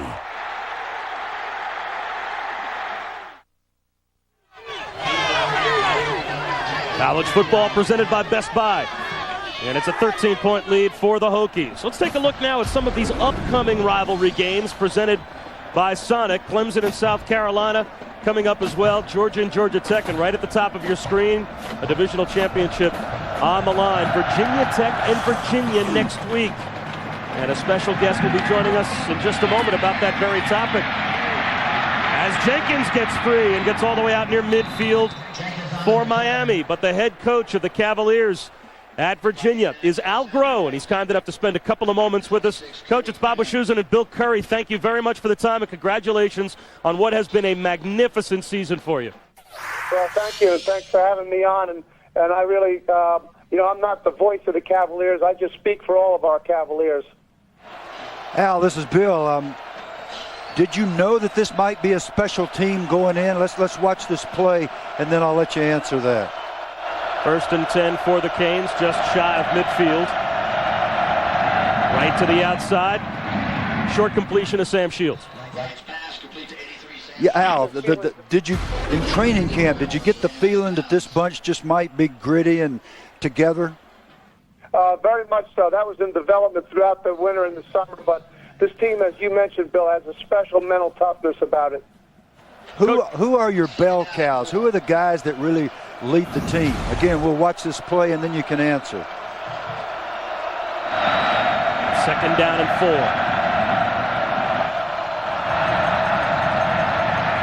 Right comes underneath.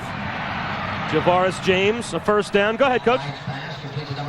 Not only has Chris Long been a spectacular player for us, but he's just a marvelous team guy and a marvelous leader. And he's really set the tone for the overall team. And, anytime your team shows real resiliency, it depends a large degree on your quarterback. And Jamil Sewell has really provided that spark for our offense. And, Coach, if you were to look forward to a game with Virginia Tech, what would you tell us about next week? Well, watching the game here today, they're everything that I thought they would be. And I think they'll be one of the best teams to come into Scott Stadium in recent years. Well, it should be a great atmosphere. A handoff to James, caught at the line by that relentless Virginia Tech defense. Coach Al Groh, thank you very much for the time, and we'll all be watching next week. We appreciate it. Thanks for having me on. That's the head coach of the Virginia Cavaliers, Al Groh. And he's done one of the great coaching jobs of college football this year. Well, he has to, because he's being observed by Kristen Hunter, our daughter, and Billy Curry, our son, both of whom are Virginia alums. Our son was a letterman there and played for George Welch, and they watched that program carefully and pull hard for their alma mater. 2nd down and 10 for the Canes. A 4-man rush. Right flushed. It'll be 3rd down and 10. Oh, I know your family, they never disagree with a coaching decision. Oh, no. They wouldn't think of it. No. My son thinks he understands football extremely well. And actually, I have to confess he does. He also knows that it's a little easier from the couch to make those calls than it is from the sideline. Needless to say, this is a very important play. Very, very important for the Miami Hurricanes. The Canes are 4 for 10 on 3rd down, trying to keep this drive alive.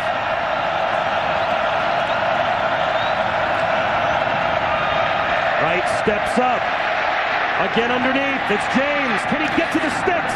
Hammered at the 27-yard line, and that is right about where he needed to get. This is what we've been talking about, Kyle Wright. Yes, he's a gifted athlete. Yes, he's been through a hard time, but he is tough.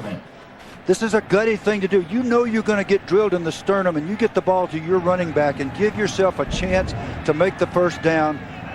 Now we're going to have the measurement. It looks like it's just a little bit short, and of course Miami will need to go.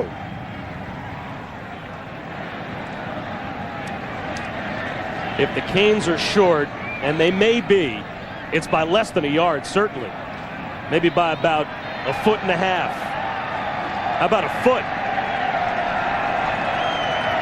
Vince Hall and Cam Martin came up on that last play to stop Javaris James about 18 inches away from a first down. Here's a look at that last hit. His head is on the line, but the football's a yard shy, or about a half yard shy, I should say. It's amazing how often these officials are correct. When you think you see something and they didn't see it, they're well trained and they normally get it right. Biggest play of the game. At this point, another obvious point. The Hurricanes trail by a couple of touchdowns. 3 tight ends. Javaris James, the lone setback on 4th down and a foot. The quarterback sneak, and now it depends on the spot. This is one of the toughest things that the officials have to do. I did not see a great surge from the Miami offensive line. It looked to me like the defensive line actually moved. When you get in a goal line drill in practice, you teach your defensive line and your offensive line, get underneath the pads and knock the other group back, reestablish the line of scrimmage. It did not look to me that the offensive line got that kind of movement. Well, but I think Wright got the first down. If our first down line, that yellow line we run across the field, of course, is correct, the football was beyond that line. Well, even looking at the hash, look at the way the markings are on the sideline, you can see that he made it. But he did it with that excellent technique that I talked about earlier with Glennon running a first down. He did it by getting his pads down and driving his legs, getting in behind his linemen, even though they didn't do the greatest job in the world. See, you see the white shirts are knocked back here. Barry Booker's in the backfield. But that's not where Kyle Wright was. He slipped off to the left and very quickly made the first down. So perhaps with a bit of a generous spot, Kyle Wright has a first down. Wright wants it all. It's a jump ball at the goal line into the end zone, incomplete. Intended for Sam Shields. Excellent coverage, though. Brandon Flowers, step for step. We saw Sam Shields beat Brandon Flowers earlier because he got even with him. He froze him with a move. Well, when he made the move there, Flowers didn't bite, and it is Flowers in position to make the catch here. That's great defensive work. And Coach Bud Foster told us that all of the defensive backs they've had at Virginia Tech, he thinks this guy's the best. Yeah, and you know who we're talking about? We're talking about a whole bunch of starting NFL corners. 2nd down and 10. Here comes the blitz. Wright might tuck it under. And does. Dives down to about the 21-yard line. Well, if you want to talk about high praise of a cornerback, it is high praise when you say Brandon Flowers is the best we've had at Virginia Tech if you're Bud Foster. Look at some of the guys he's had. D'Angelo Hall, Ike Charlton, Jimmy Williams, Corey Bird, all 1st through 3rd round draft choices, and you go right on down the list. There's not a guy there that's not an outstanding player. Brandon Flowers singled out as the best, so he was not going to get beat twice on the same route tonight. Another big 3rd down conversion opportunity for Miami. 3rd and 4 at the 21. Right, again underneath. Javaris James has the first down. A flag comes in late as well. A flag down as Javaris James gets to the 14-yard line. Roughing the passer is called against Virginia Tech. Well, this will put UM inside the 10, probably at about the 7. We got it for you. Oh, goodness, yes. I mean, what a thing to do. Now, Barry Booker's had an outstanding game. Also on the play, we have a personal foul, illegal block to the head, number 59, defense, roughing the passer, add to the end of the run, half the distance, first down. It's a good call. Defensive linemen are rough guys. Barry Booker's a rough guy, so he's fighting to get to the quarterback. When you get there, Barry, you can't hop up in the air and pop him upside the head. They will not let you do that anymore. Now, they used to do that with impunity in the NFL. You can't do it anywhere anymore. That's a personal foul. So here are the Canes clawing their way back to the 7-yard line. First and goal, trailing by 13. A pitch out. James tries to turn the corner. A flag comes in late as Macho Harris came up and dropped James after maybe a half-yard gain. James had a notion to cut it up inside. He saw an opening.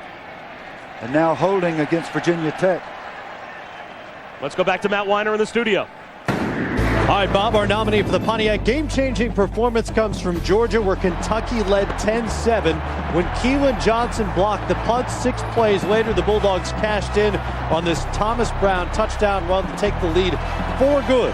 Check out the season's best Pontiac game-changing performances at ESPN.com. Search Pontiac.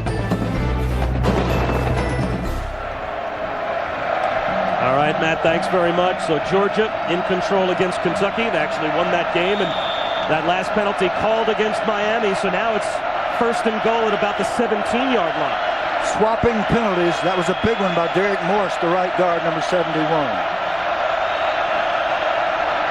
Right. Outside, the intended receiver, Darnell Jenkins, who was trying to run an inside wide receiver screen. And rather than lead him, Kyle Wright almost made Jenkins freeze in his tracks to go after the ball that was thrown behind him. Well, Kyle Wright, in this case, saw a flash of that purple jersey coming inside out, and I think it spooked him a little bit, and he threw the ball. He did not throw the ball in a backward pass manner. I don't know why the players were diving on it. They treated it as if they were afraid it was a backward pass. Nice job of flashing on defense, meaning showing up in the vision of the quarterback and causing the bad throw. The ball out near the 17-yard line. It is second down and goal. And Wright up the middle to the 10. He's at the 5 and down inside the 2. Macho Harris saved a touchdown. Yeah, Wright's enjoying this. He hops up and pats Macho on the back of the head. Nice play, little fella. The big guy is having the time of his life. He's actually getting a chance to compete in the toughest arena in the country, arguably, after a disaster a week ago, and he's about to bring his team right back into this football game, taking the team on his shoulders personally. Third down and goal at the 1. Handoff to the fullback with flags down. Jarrell Mabry may have gotten stopped a half-yard shy nonetheless. That kind of flag usually means the defense lines up off sides. We'll see.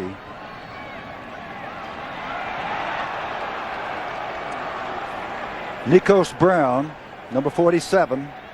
Sure enough, just trying to get an edge. Offside. Defense, number 47. Half the distance to the goal. Still third down. Now you do a great job. You're inside the 1. You stuff a big old tough fullback. You knock the offensive line back. And because 47 can't see the football, come on, take a look, Nikos. Good gracious, they're not going to let you do that. So half the distance puts the ball inside the 1. Again, it's still third down, third and goal. Mabry and James are behind Wright. They'll lob it instead. A jump ball into the end zone. Caught. A touchdown. Leonard Hankerson working on Macho Harris. And the Canes are back within a score. And Macho is livid. I want to see that again because that was a push-off. Macho's correct. Leonard Hankerson just gave him a little shove, jumped up and caught the ball. Macho's not a happy camper. I do not blame him. Leonard got away with one here. Watch that. You see that left arm go out? That's against the rules. That's offensive interference. And That's a penalty flag off. is thrown as the Canes line up to attempt the extra point. So this penalty flag is about 30 seconds late, according to everyone here at Lane Stadium. With the trouble, though, that Miami has had putting the ball in the end zone this season, I don't think there's one fan at South Florida watching right now that cares that they missed the push-off. Unsportsmanlike conduct, number 11. Xavier Adibi expressed himself, I'm sure, being the team leader. And I guess he didn't say, come on, guys. I think that was pushing off. Probably said something a little stronger. 20-13. Make it 20-14 with 5:41 to go in the third quarter. Miami with a 12-play, 53-yard touchdown drive. And Randy Shannon, who is trying to get as much out of this Canes team as he possibly can down the stretch, happy his team's back in it here in Blacksburg. College football brought to you by Pontiac, the official performance machines of the NCAA. DLP HD TV. DLP is the official ESPN on ABC HD telecast sponsor of college football. And Allstate, proud sponsors of college football. Are you in good hands?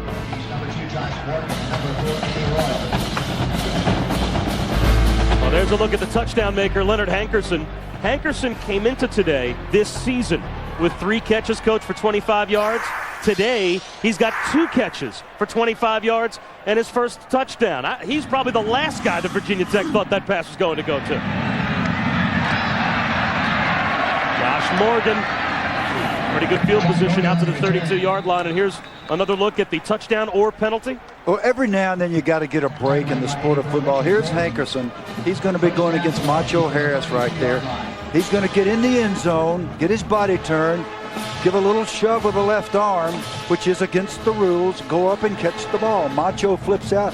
There is Coach Frank Beamer talking to Ron Cherry, who is the head official, the referee, all to no avail. There's a DB who had some words for the officials. Frank is just beside himself because that was a clear miss by the officials. Sean Glennon wide open. Andre Smith, the tight end. A blown coverage by Miami. All the flow came to the near side. Smith floated out to the far side, and no one from the Canes accounted for him, and he picked up 20 yards. Well, the biggest surprise is that it's taken this long to throw what's called the Y delay. Little shot there. Well, that should have been an extra Glennon. 15 yards. Probably should have been another 15 yards, but that was a play that just killed the Hurricanes a week ago. The University of Virginia threw the ball repeatedly to their tight ends. Well, Eric Monker got away with one, and I'm not sure how the officials missed Glennon getting hit violently in the head. On first down, Glennon slants one underneath. Winning the battle for the football, Justin Harper. He was guarded by Bruce Johnson, but that looks to be good for another Virginia Tech first down. You think back just a couple of series ago, Glennon's trying to throw those slants. He's throwing one too long. He's throwing another one just behind. That one threaded the needle, literally, beautifully. And if he throws those slants like that, we're going to see a lot of them, and they're going to force Miami into man coverage, and then we're going to see the deep ball again. That's the thinking, I can tell you right now. When they get in that man coverage inside out, then we'll see the deep balls again. Glennon may not have had a perfect day, but when he does throw it accurately, they sure made it count. Now, Tyrod Taylor is back on the Virginia Tech sideline. Remember, he had what looked to be some type of a hip injury and went to the Virginia Tech locker room. But he has made his way back to the sideline, although right now it's the Sean Glennon show. And now it's the Brandon Orr show for the Hokies. Down to the 21-yard line goes Orr.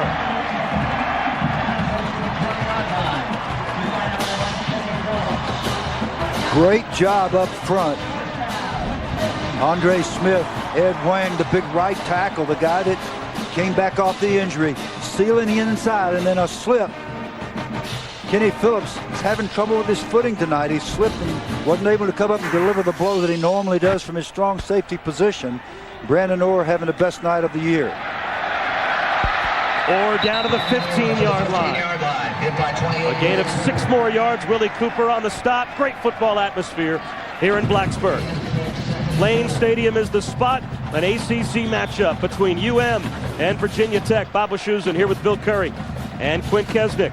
And it has been a first quarter dominated by Virginia Tech when they went up 17-0. Miami comes all the way back to cut the lead to 20-14, getting right back in it. But this drive by Sean Glennon has the Hokies back inside the red zone, and it's back to the ground, and Brandon Orr and another first down inside the 10 down to the 7-yard line as he escaped the tackle of Joe Joseph. Big Nick Marchman, the best squat guy on the entire football team, number 67, is going to pull and lead up inside. Watch those powerful legs as he clears the hole. Just a sort of a brush block on the trap. Brandon Orr running with the kind of abandon that he displayed in the 06 season.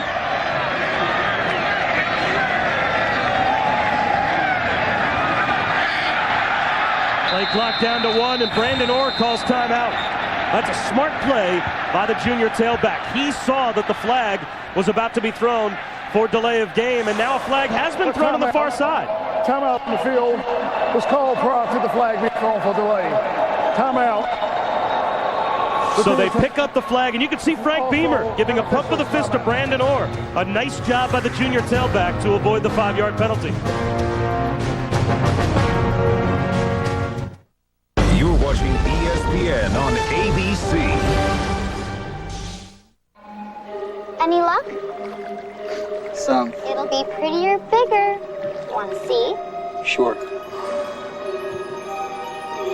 The mirrors make bigger, better. Dude, it's amazing. It's the mirrors. DLP HD TV. Millions of tiny mirrors make the biggest pictures better. Head to Best Buy today and check out the latest DLP HD TVs. Oh, game day. Like your breakfast. Birdwood, your new car's rolling. It's not stolen. I just bought it. It's gonna hit that truck. There's no need to swear.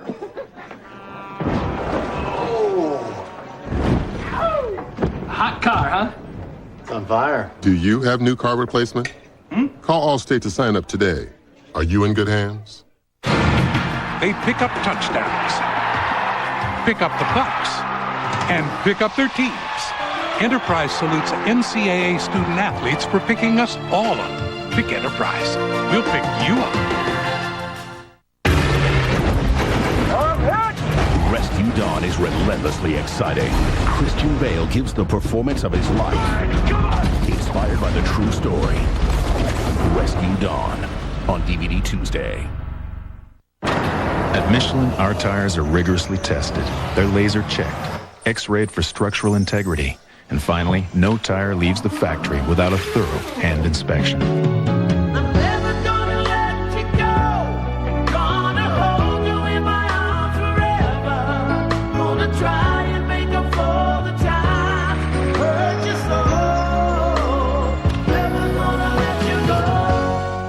Michelin, a better way forward. The LG Skins Game, Thanksgiving weekend on ABC. 3:08 to go in the third quarter back here at Lane Stadium. First and goal, Virginia Tech. They have a one-score lead, and now the officials blow the play dead at the line before we can get underway.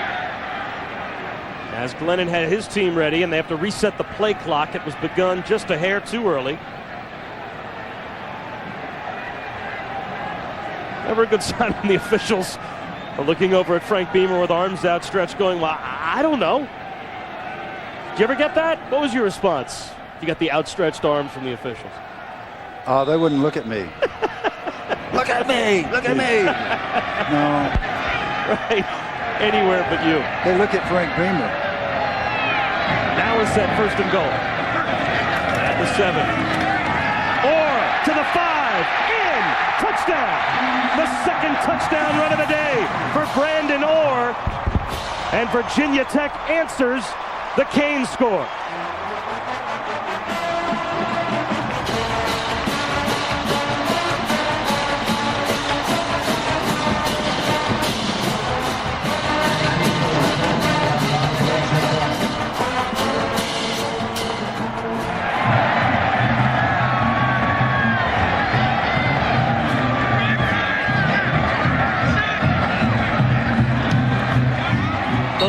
right back to 2 touchdowns for the Hokies.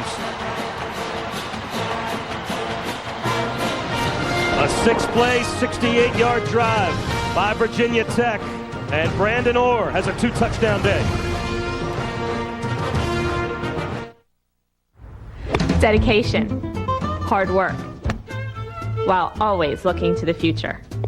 That's what makes an ACC student athlete. Me, taking the best parts of myself to become a better person. Making the pieces fit, achieving, preparing for tomorrow. Then it hit me. I'm also preparing for the rest of my life. The Atlantic Coast Conference, striving for tomorrow, today.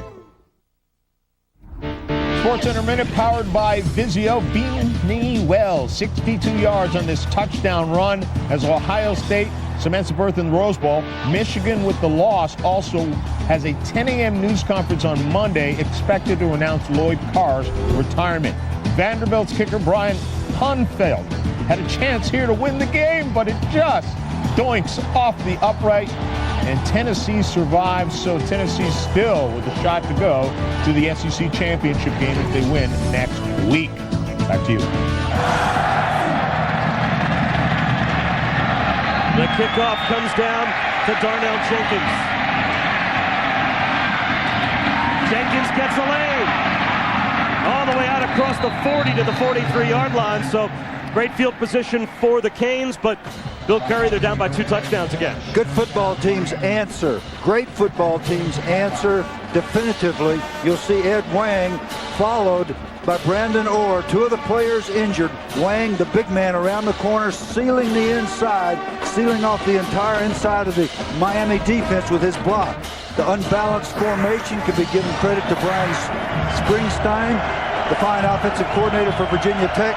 The blocking by Wang, the running by Orr. 2 players who had been injured earlier. Here comes the blitz, and Miami basically runs right into it.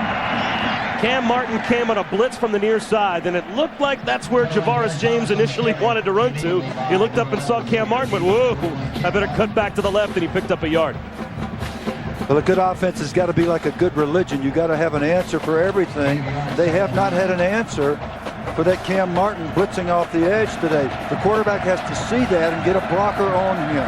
That's his responsibility. 2nd down and 9.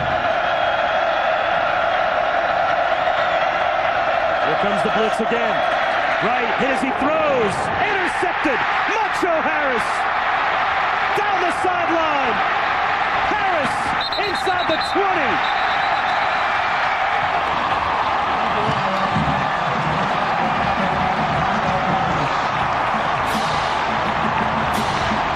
This time it's the other Cam, number 17, Cam Chancellor. We showed you earlier how Miami had accounted for him, had picked him up. But this time he's clean, right up the pipe. He's going to come from deep here. He'll be clean and be right in Kyle Wright's face. Forced the deep throw, picked off by Macho Harris. And how many times have you seen this with Virginia Tech defense? The great pressure, the great presence. Good football teams answer, great football teams put you away. Orr is shut down at the line, but it is always the defense and special teams that makes the plays for Virginia Tech. Since 2000, no team in college football has more interceptions than Virginia Tech. 154, 13 better than Oklahoma. That is a lot of balls to catch with the other quarterback throwing it. Yeah, that's just a remarkable statistic, and Frank Beamer has emphasized, and not only has he emphasized, but he has gotten this from his teams since he began to succeed here.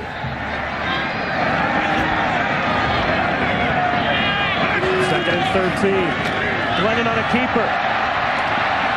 Hit hard by Darryl Sharpton inside the 20 down to the 19-yard line. And time permitting, we invite you to stay tuned for the Dell post-game report with John Saunders, Craig James, and Doug Flutie from our New York studios. Again, that's coming up right after the game if there's time, with 1 minute to go in the 3rd quarter.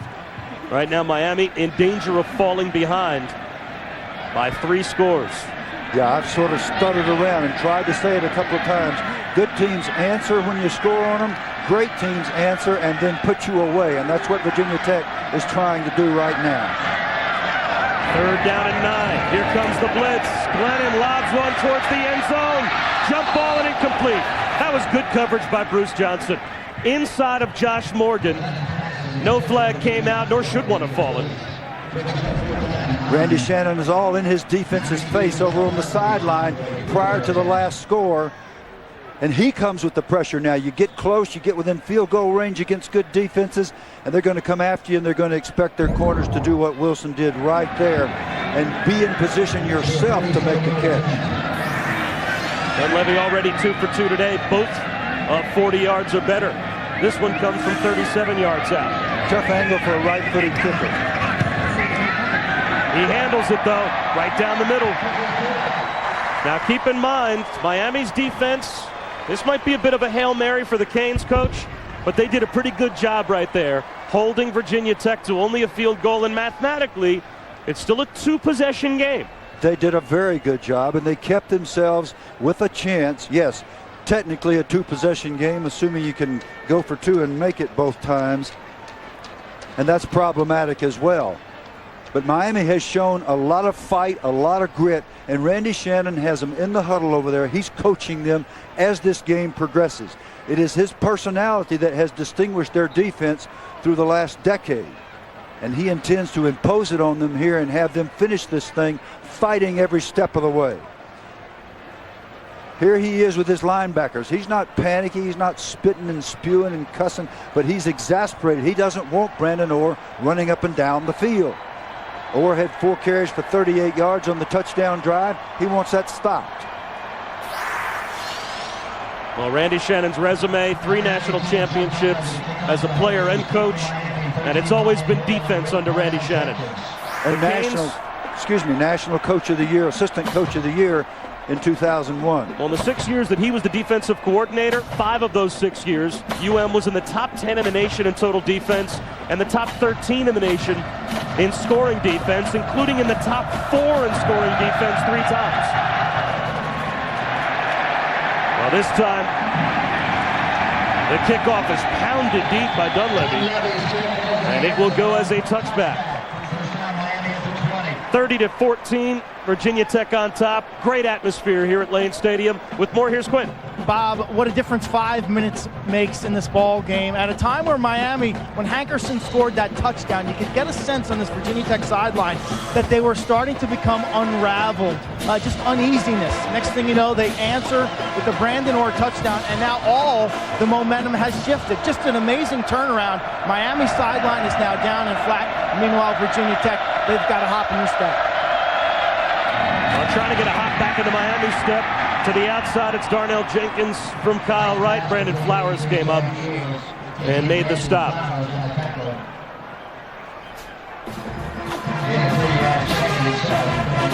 That should take us to the end of the 3rd quarter. Miami, if they hurry, could potentially get one more play off, but Wright realizing why rush, and he heads to the sideline. It's still a 2-possession game, but it's a 16-point lead as we head to the 4th quarter for Virginia Tech here at Lane Stadium. College football presented by Best Buy will return after these messages.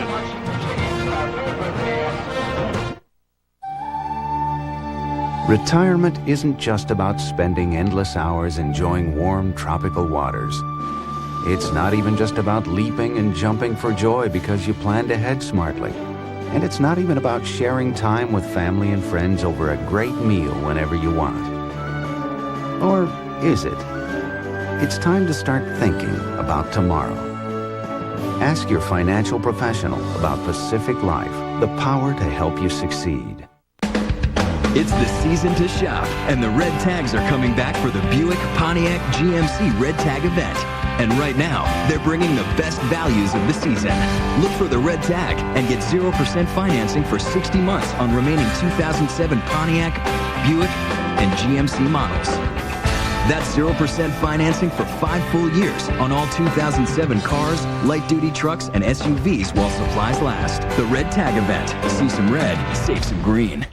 Thanksgiving Thursday. We got 2 ambulances 1 minute apart. The beginning of an all-new Grey's Anatomy event. The doctors of Seattle Grace have survived countless emergencies. Come, we need somebody here now.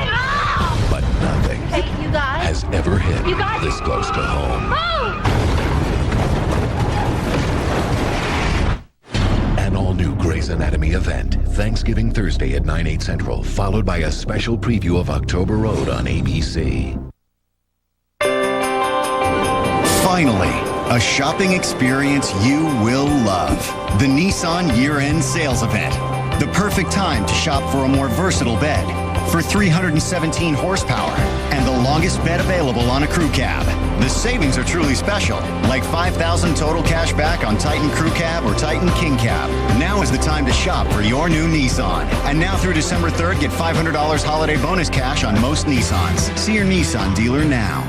Want more Jim? Watch him weeknights at 7 on Central Florida's TV 27. You're watching ESPN's Rivalry Week, presented by Remington. Virginia Tech is 7-1 when leading after 3 quarters, and there is their hallmark, the lunch pail. That's the biggest lunch pail you've ever seen. That one's about 10 feet wide, 6 feet high. That hangs in their Hall of Honor in their football complex, but Xavier Adibi anchors a defense that plays a lunch pail style. And now they've got a 2-score lead as we head to the 4th quarter. A keeper by Kyle Wright shut down, and with more downstairs, here's Quint. Bob, that lunch pail symbolizes hard work, commitment, loyalty, and trust. And the phenomenon is just out of control here for Virginia Tech. Bud Foster, he gets lunch pails mailed to him from fans from around the country. He's got so many of them. You see a bunch in his office. The extras he takes home, gives to his wife. She plants in there. That's a mobile lunch pail. Yeah, it's a VW bus. Are you kidding me? There's Bud. He's actually got a tattoo of the lunch pail on his shoulder. Did not show us, but he says when he got the tattoo, it felt like someone was taking glass shards to his shoulder. 3rd and 10, and Wright, under duress, somehow makes a completion. And the officials say on the far side, Darnell Jenkins stepped out of bounds. How did Wright even get the ball to him with Cam Chancellor coming on the blitz? Well, Cam Chancellor has just been coming like a rocket all night long. This has been a big part of Bud Foster thinking. The DB absorbing the back block right there. Here comes Chancellor, full speed, and Wright's pretty quick, but he's not quicker than the fleet Chancellor. So now Matt Bosher has to come on and kick it away, and whistles blow the punt dead as Bosher gets it away. Timeout on the field. Virginia Tech. And Virginia Tech calls timeout just before the punt. 30 seconds. Now, that's a curious thing. I'm trying to look at Coach Beamer's face and figure out who called the timeout and what the thinking was. Well, while we have a moment, let's take a look at our ESPNU All-State BCS standings review. And constantly, this top 10 all season long has been shaken up. And the latest shakeup, Oregon loses at Arizona in the Thursday night game.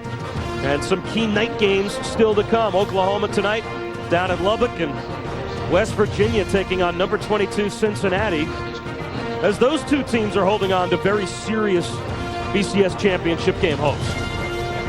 Well, this has been the most interesting year, and people who talk to me about we need a playoff system, we got a playoff system. It starts the last weekend in August, and it goes through the first weekend of December, and then we divvy it up and put them in the bowls. This is a fascinating year. It's just great fun. Well, what could be more fun than the Big 12 down the stretch? Well, that guy's hosting the tailgate. I want to visit after the game's over. So now the punt on 4th and 5. And Royal will call for a fair catch. And field at his own 34-yard line. And a reminder, the race for the chase continues. On Sunday afternoon, it will conclude with the NASCAR Nextel Cup Series Ford 400 at the Homestead Speedway in Miami.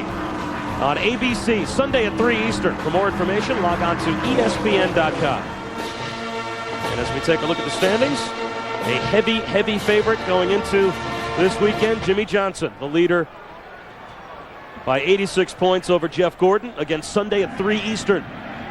The NASCAR Nextel Cup. we'll wrap up. On first down, an end around Arroyo. Gets to the sideline. Out of bounds inside the 45 at the Miami 40-yard line. Levon Ponder saved a touchdown, or Royal was gone. Carlton Weatherford, number 39, the fullback, doesn't get mentioned very often. Nice job. Here he comes. He starts one way and then comes back the other. Freezes the linebackers. Great block. A nice cut block in the open field on Kenny Phillips. And Kenny Phillips is a great player. He's not having his favorite night tonight, I can assure you. Now the UM defense desperately needs a stop. And they might get it. Kenny Lewis shut down behind the line by Colin McCarthy.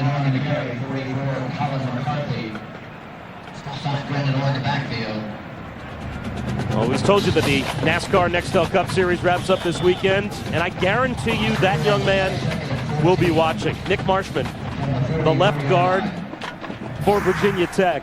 He only might squats. be literally and figuratively the biggest NASCAR fan in the country. And he only squats 7'10". Yeah, I'm not nearly as impressed with his NASCAR deal as with the 7'10" squat. Second down at 14. Glennon sets up the screen to Brandon Orr. Orr dodging tacklers, only picks up a couple of yards, but Nick Marshman told us his top 3 reasons that he spends his weekends watching NASCAR. My top 3 reasons for watching NASCAR on a Sunday afternoon are: number 3, I get to lay around with my roommates all afternoon, watch the race. Number 2, it's more exciting than baseball. There's crashes, there's guys getting frustrated, there's tires burning, and number 1 reason, I get to watch my favorite driver in the 01 U.S. Army car, Mark Martin, and I'll be tuned in on Sunday to ABC to watch the race. I'm just glad he admitted that they watch for the crashes. Third down Most and of them 12. won't do that. Glennon, first down and then some. Getting loose is Josh Hyman. Out of bounds at the 1-yard line. He tried to sneak the ball inside the pylon, and I think Josh Hyman believes he scored. And he's going over to plead his case. Well, Glennon made a nice throw because he led his receiver away from the defender. Actually ended up throwing it behind Hyman. Hyman came back and made a wonderful catch. And if there's anything that distinguishes the offense of Virginia Tech in the last 2 weeks, it is that kind of incredible concentration. That was a tough catch. Coming back, that's a touchdown. Folks, that's a touchdown. When that ball breaks the plane, watch this. I'm going to show you again. They're going to review it. That is so hard to do, running one way, turning your body, getting back and catching the ball. He's going to put this in the end zone, and it's going to be a touchdown. That angle was a little bit harder to see. Watch his foot hit the sideline. Has the ball broken the plane yet? Now we got to decide whether the foot hit the ground before the ball broke the plane. I think it was simultaneous. The officials will have to see, and they'll have the same angles we do. They can look at all of them. They are reviewing as we speak. Well, here's a question for you, Coach. If this is not a touchdown, how is the ball marked all the way back at the 1-yard line? Well, I mean, at the very least, the ball should be about an inch away from the goal line, not certainly a full yard away. The official would argue that the foot touched when the ball was in that spot. The rule says wherever the ball is, when the foot touches out of bounds or when the knee touches the ground, that's where the ball is placed. That's how it's spotted. And of course, it's an art, not a science. The official's running full speed. He has to be in position. They're usually right on these things, but it's good that we've got a way to judge it. Well, if we're that concerned as to whether or not it was a touchdown, the ball sure as heck wasn't at the 1 when his foot stepped out. The play stance is called on the field. The runner's out at the 1-yard line. First and goal. Wow.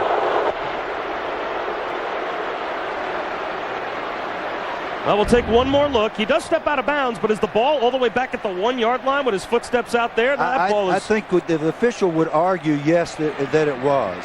I think that would be their argument, and I think there's some merit to that. It just seemed so obviously across the plane to me. So it's first and goal at the 1. Brandon Orr, the tailback, already has a 2-touchdown day. Instead, it's the fullback, Carlton Weatherford. Is he in? No signal yet. Yes, he's in. Touchdown, Virginia Tech. Good teams answer scores. Great teams answer, and then they put you away. That's exactly this Virginia Tech team trying to earn the right to call itself a great team. Rutherford, who did a nice job of blocking to get this deal going with the reverse to Royal, now gets a chance to score a touchdown, one of his 3 or 4 carries on the season. The first career touchdown for Carlton Weatherford. He's a walk-on. He actually blew out his knee 3 years ago and took a long time to fight his way back into playing shape. So a moment ago, it looked as if Josh Hyman may have gotten in. Instead, it's the fullback, Carlton Weatherford, that puts the exclamation point on the drive and maybe the game for Virginia Tech. You're watching ESPN on ABC.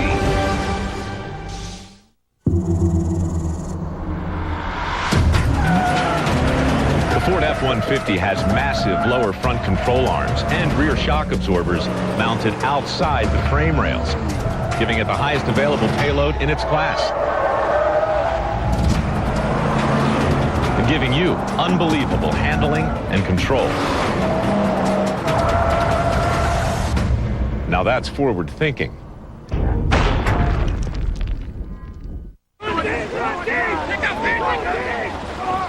You want to know what kind of shirt I'm wearing? I'll tell you. You want to know what kind of gloves I wear? I'll tell you. But if you want to know what kind of cleats I'm wearing,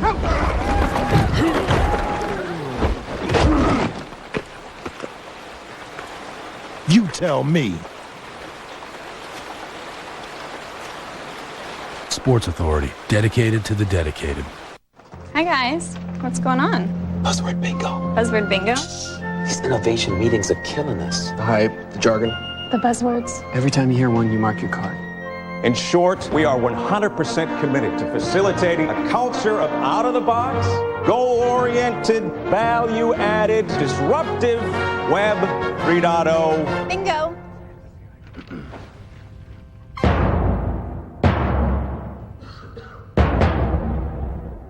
When you're this rich, arrange a sit down. Nothing's fair in love. You kissed my husband and told him that you loved him. At war. You're not planning on shooting, are you?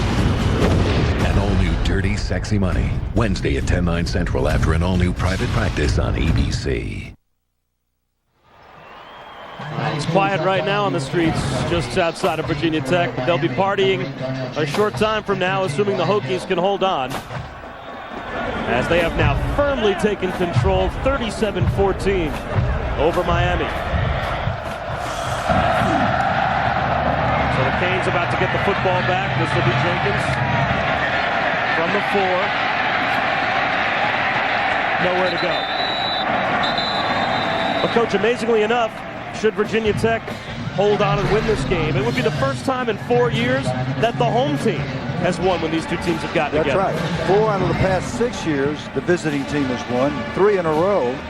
But it looks like Virginia Tech is in control of this game. Miami will have to do something different than they've done this entire season to get back in this one.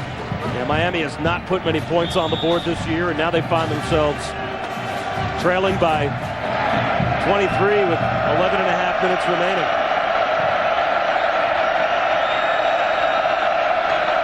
Been a solid afternoon, though, for Kyle Wright. He has not gotten a ton of help from his receivers, nor has he gotten a ton of help in the second half of the offensive line, but a flag comes out. Cam Martin drove Wright to the ground, and this might be a personal foul.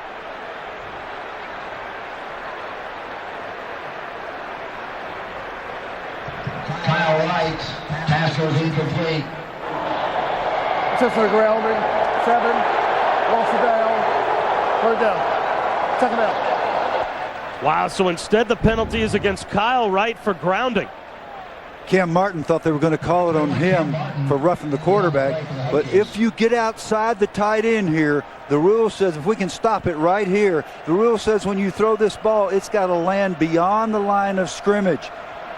Wright just didn't get enough on it. He's got to get that ball beyond the line of scrimmage. Otherwise, wow. Well, I can see why Martin thought he might get called. He probably should. These officials are letting them play out there. We'll put it that way. Well, what a huge penalty. From the end zone, right over the middle.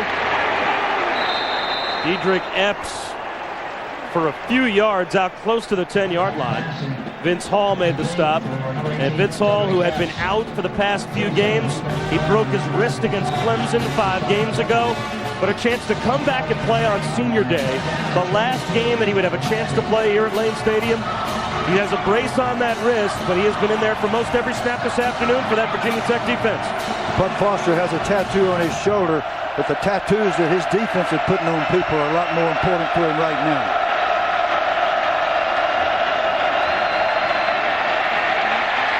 Right from the end zone, down the sideline, throws it away.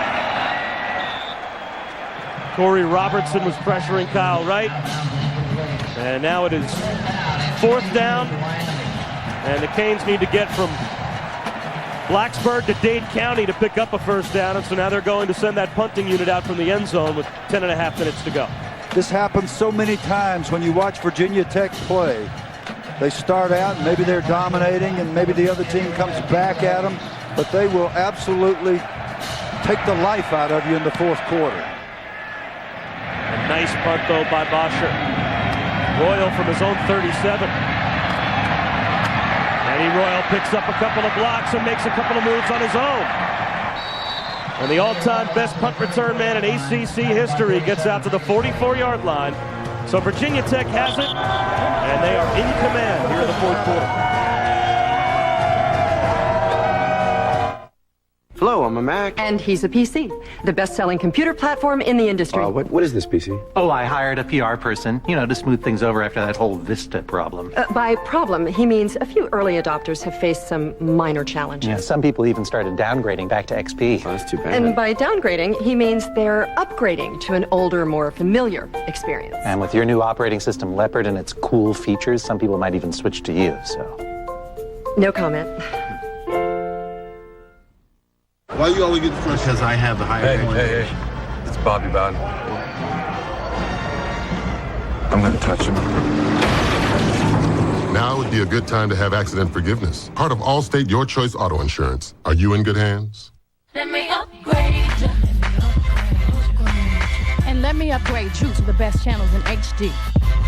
Only on DirecTV. Let me upgrade. Upgrade to 85 of the best channels in HD now. Only on DirecTV.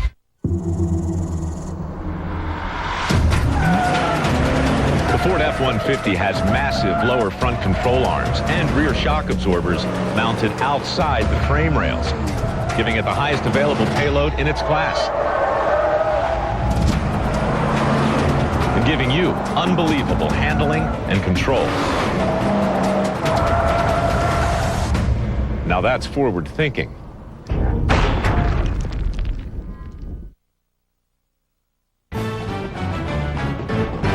This presentation of college football brought to you by Best Buy. This holiday will help you put together perfect gifts. The Ford F-150, built Ford tough. And Clean Exchange, a disposable head electric shaver, new from Remington.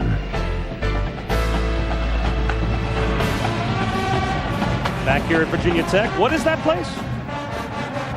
Oh, it's the library. See, I don't recognize. From my years at college, I have no idea what the inside of the library I got a buddy that like. flunked out and came back, and the dean said in his 4th year, you need to go to the library. He said, I'd love to. Where is that thing? I think that was the same answer I gave. On first down, Sean Glennon under pressure. Needs to hold on to the football to avoid disaster. Vegas Franklin with the sack for Miami. Helped out by Joe Joseph. Now, you would never think of that as a good play, but that was a marvelous play by Sean Glennon. What he did when he was getting drilled, he came out with a naked boot. There's no blocker out there. If the end plays it correctly, he's going to get pulled up and drilled. He put the ball away so he didn't give it to the opposition. Loss of 10 on first down, so Glennon with a trap handoff. Kenny Lewis for a couple of yards, and with more on Sean Glennon. Here's Quint. Bob, early in the week, Sean Glennon was really a question mark health-wise because against Florida State last week, he got absolutely jacked. The helmet-to-helmet contact that left him in a daze. We asked him, he said, what do you remember? He says, I don't remember anything other than what I saw on the film. For 15 minutes, he was blacked out, sleepy the next day, said he was trying to do his homework and got a headache. Said it was the lowest grade concussion. They put him through a bunch of memory and balance tests. They're actually doing a concussion study here at Virginia Tech. He said he felt like a lab rat and a guinea pig. And good news, he's back and he has produced today. He really has. You just have to be so serious about those head injuries, and he was really spaced out last week and didn't know where he was. Number 8, offense. It's a false start. 5-yard penalty. Our sideline person went up to him and said, "Are you okay?" And he said, "No, I am not." Well, he was actually joking with us, and Quint Kesnick made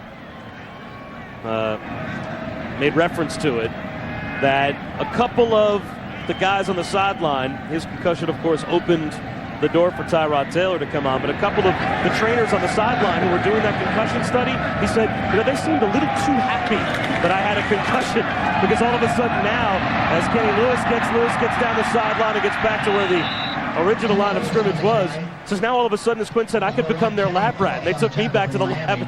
They ran about every possible test on me. But I wasn't looking for those guys to have so many smiles on their face when they found out I had a concussion. Yeah, he said, I just started thinking, why is everybody so happy that I had a concussion? And sure enough, the doctor said, we hadn't had a concussion since early in the year, and we really are studying these things. So he said I had to take personality tests to see if I had changed since I first took the test early in the summer. But I think that's all great. I think that's really important. College programs doing a job in the serious injury categories.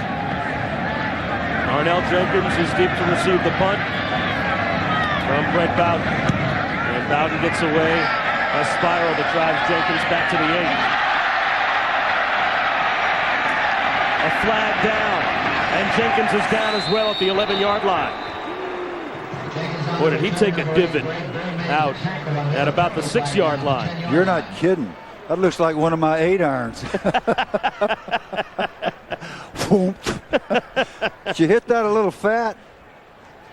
Good gracious. So with 7.5 minutes to go in regulation time, this will be a penalty that will go against Tech. So Frank Beamer's team will get hurt field position-wise, but they are not hurting on the scoreboard. On the return, we have a block in the back. 38, the return team. Half the distance to the goal. First down. So we'll step aside midway through the fourth quarter. And here on the campus at Virginia Tech, Lane Stadium is packed, and the Tech Hokies have the lead. Tech, the 10th-ranked Hokies, in command over Miami. Things aren't that tense. All the dental work that mom and dad paid for all those years about to go out the window. From the end zone, Kyle Wright steps up. With a pump fake, tries to tuck it under and lost the football. Xavier Adibi hit him at the 7-yard line, and the ball came out. Joel Figueroa may have come away with the loose ball, and now a couple of players come away with the pile with handfuls of jerseys and face masks. So while a fracas is broke up in the end zone, the ball is awarded to Virginia Tech at the 8-yard line. Brandon Flowers on the recovery. A really sad thing happens when a guy like Kyle Wright has played so well all night long, gets the ball knocked out, and if Virginia Tech is able to capitalize here, this is going to look like it was just another blowout football game. That's not what it has been at all, and yet this is what he'll remember. Patrick Nix, his coach, has done a great job of getting him ready to come out here and play a valiant game and a well-prepared game tonight. But what will be remembered is the turnovers, unfortunately. Ryan Martin came up with the loose ball, and Cheeseman, the tailback, fights his way down to about the 5-yard line. Let's remember, Bill Curry, there is another big game coming up tonight in the ACC. Boston College and Clemson. Yep. The winner would advance to the ACC title game out of the Atlantic Division. And BC, they've lost their last couple after getting up to the number 2 spot in the BCS standings. Well, everybody that got to number 2 has been beaten. Everybody. Yeah, 2's been a bad number this year, hasn't it? second down and goal at the 5. Cheeseman up the middle, hurdles the pile and gets down to about the 1. And there's some other games tonight as well. ESPN and ABC team up to bring you 2 more great college football games. First, at 7:45, Big East is the place for West Virginia and Cincinnati in a matchup that both teams need to win to keep their conference title hopes alive. And then at 8 Eastern, Sam Bradford and Oklahoma trying to clinch the Big 12 South when they take on Texas Tech. College football prime time presented by Hampton Hotels, and Saturday Night Football presented by Southwest Airlines, part of a rivalry week presented by Remington. Cheeseman moves the pile into the end zone. Yes! Another touchdown on the ground for the Hokies, and they have blown this one wide open.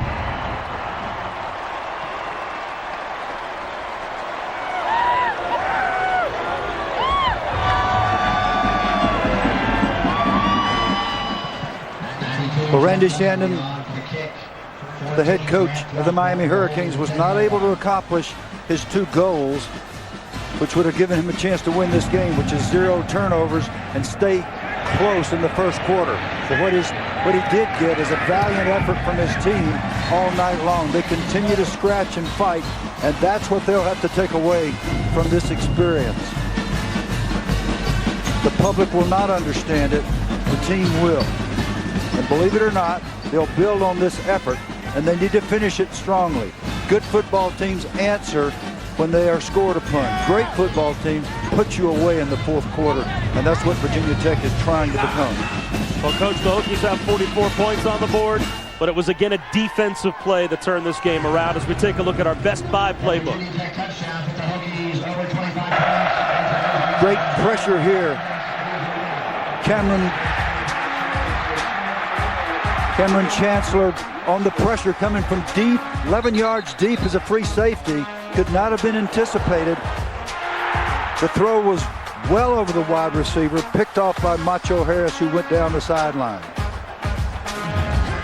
Well, that's how Virginia Tech plays football, isn't it? They get after the quarterback, they create turnovers. They've had 3 takeaways now here in the second half alone, and that's the reason why they're up 44-14. There are 2 Cams over there, Cam Chancellor and Cam Martin. I get them confused because they each come off the edge, they each blitz, they each drop into coverage. They're marvelous football players. Martin is the outside linebacker. Chancellor is called a rover. He's the guy that came from deep and caused that turnover.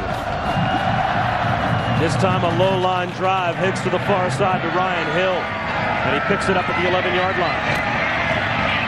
And then pays the price at the 20. 35, Dustin Pickle. First guy down for the Hokies.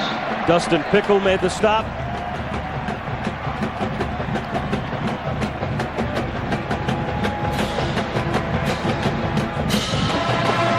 And we wonder, as we take a look at Kirby Freeman with his helmet on, if Miami was about to make a quarterback change. Quinn Kesnick?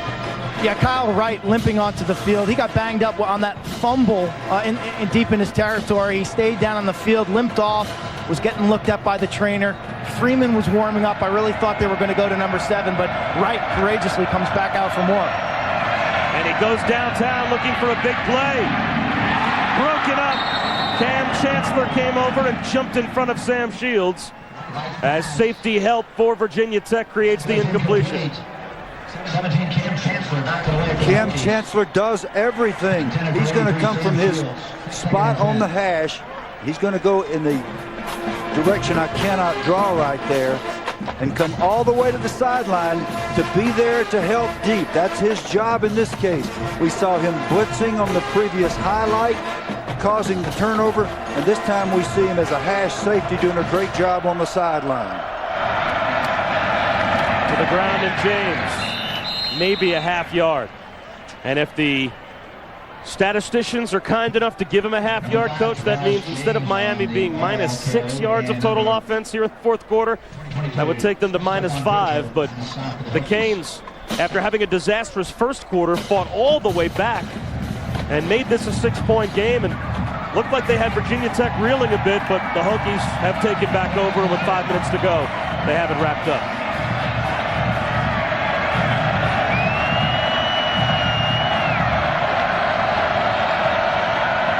Here comes the blitz again. Wright delivers a strike for a first down. Just about breaking free was Khalil Jones, and then a flag comes in very late at the 36-yard line. I like Kyle Wright. I like the work that Patrick Nix has done with him. This guy has been coached. He knows what to do with the football when he's protected and has a chance. That was another safety blitz. They beat the man coverage, and he delivered it on the money. And now holding, though, called against UM.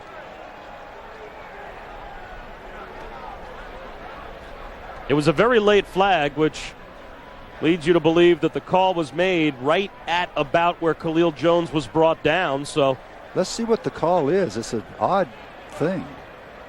On the run, we have an illegal block in the back. 61 offense. It's a 10-yard penalty. We'll replay the down. Joel Figueroa, number 61, comes in here late, just trying to help out. He's downfield. When you're a big guy, you can't just dive in a pile and hit people in the back.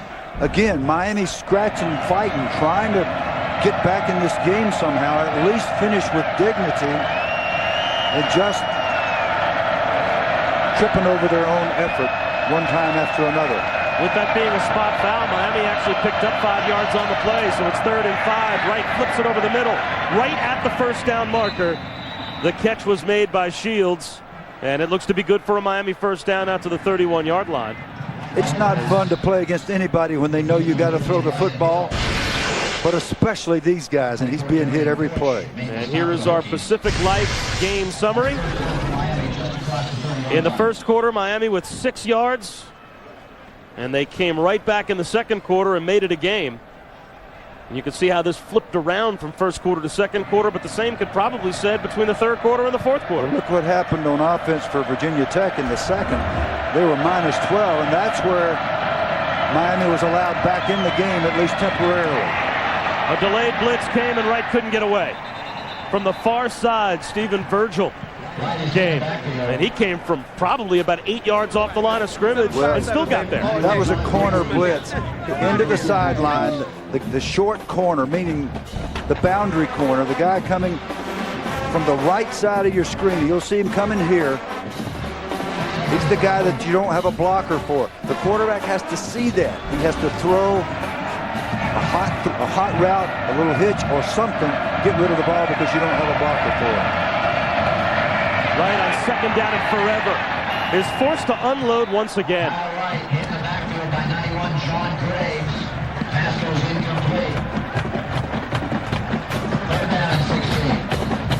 44-14, Virginia Tech, not only with a 30-point lead on the scoreboard, but boy, they have Kyle Wright. Really, he is under fire on every single play. Well, this is ugly. This is ugly. Having to throw the ball every down against these guys. Bud Foster's so creative. He can come at you so many different ways. We've seen the free safety. We've seen the boundary corner. We've seen the nickel back. And we've seen the strong safety all coming after him unblocked. Third down at 16. Here comes the blitz again. Wright courageously stands in, takes another shot, and misses his target on the far side. But boy, that is one dirty football jersey. Yeah, this time they step up, they pick up the safety, but that leaves the outside guy completely clean. That's Pernell Sturdivant. Have not seen him yet tonight. Everybody getting a chance to play here, and everybody getting to hit Kyle Wright. I was going to say, Kyle Wright knows who he is. Well, Matt Bosher launches a punt all the way down and rolls into the end zone. 2:49 to go in the fourth quarter, and Kyle Wright, the reluctant warrior tonight for Miami, but Virginia Tech in control.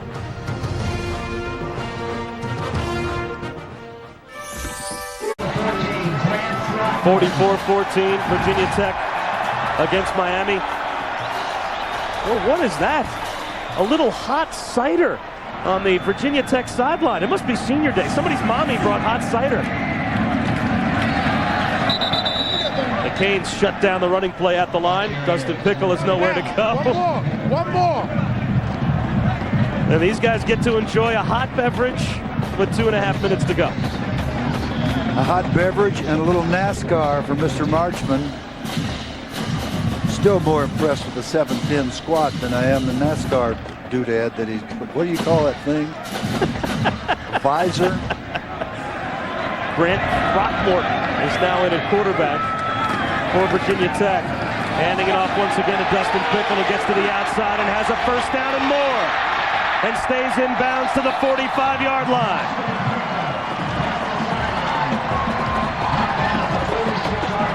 Dustin Pickle is the 4th string tailback.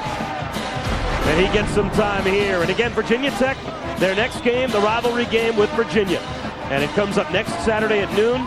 It will either be on ESPN or ESPN2. The winner gets a chance to play for the ACC title and a BCS bowl game. Every now and then a game comes along and you know you'd pay to get in. You'd buy a ticket for that game, whether you have an affinity for one of the teams or both the teams. I would love to see that game. Pickle, not much. Maybe a half yard. Pickle's a terrific special teams player, and it's always great. The guys on the sideline and the people in the stands stay to watch a guy like Pickle get a chance to carry the ball a few times. And look at him, people are not leaving. They're not in great numbers. They're here, and one reason is they like to see the Rudies of this world get a chance to play a little bit.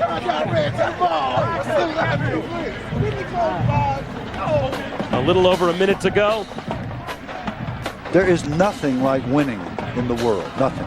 Especially in college football, right? As you said, especially in college football. College football, it's unlike any other sport where without a playoff system, as Pickle is blown up in the backfield, somehow stays on his feet. Tried to pull a Houdini, and eventually too many white jerseys. Colin McCarthy brought him down. But we basically have a playoff system all season long in college football, and that creates these types of atmospheres. Our Chevy players of the game, the 2 quarterbacks, Kyle Wright. He played very well in the loss for UM, and Sean Glennon had to manage the game with Tyrod Taylor going out. So Glennon basically from the early stages of the second quarter on was the only quarterback that Frank Beamer had. That's right, and he did not start out well. He had several errant throws where he threw behind people, and he just kept coming at it, and he ended up with a nice evening. In recognition of their efforts, Chevrolet will make a $1,000 contribution to each university's General Scholarship Fund. Final play of the game, Dustin Pickle brought down, and that'll do it. So on senior day, 20 seniors leave the field for the final time here at Lane Stadium, winners for the 40th time in that group's career. And they have a chance to become the first ever group to win 10 games per year as a senior class. All 4 years. All 4 seasons. A win today, 44-14. Over the Hokies. That again is our final. For Bill Curry and Quint Kesnick, I'm Bob Wischusen. So long from Blacksburg. We head back now to the studio.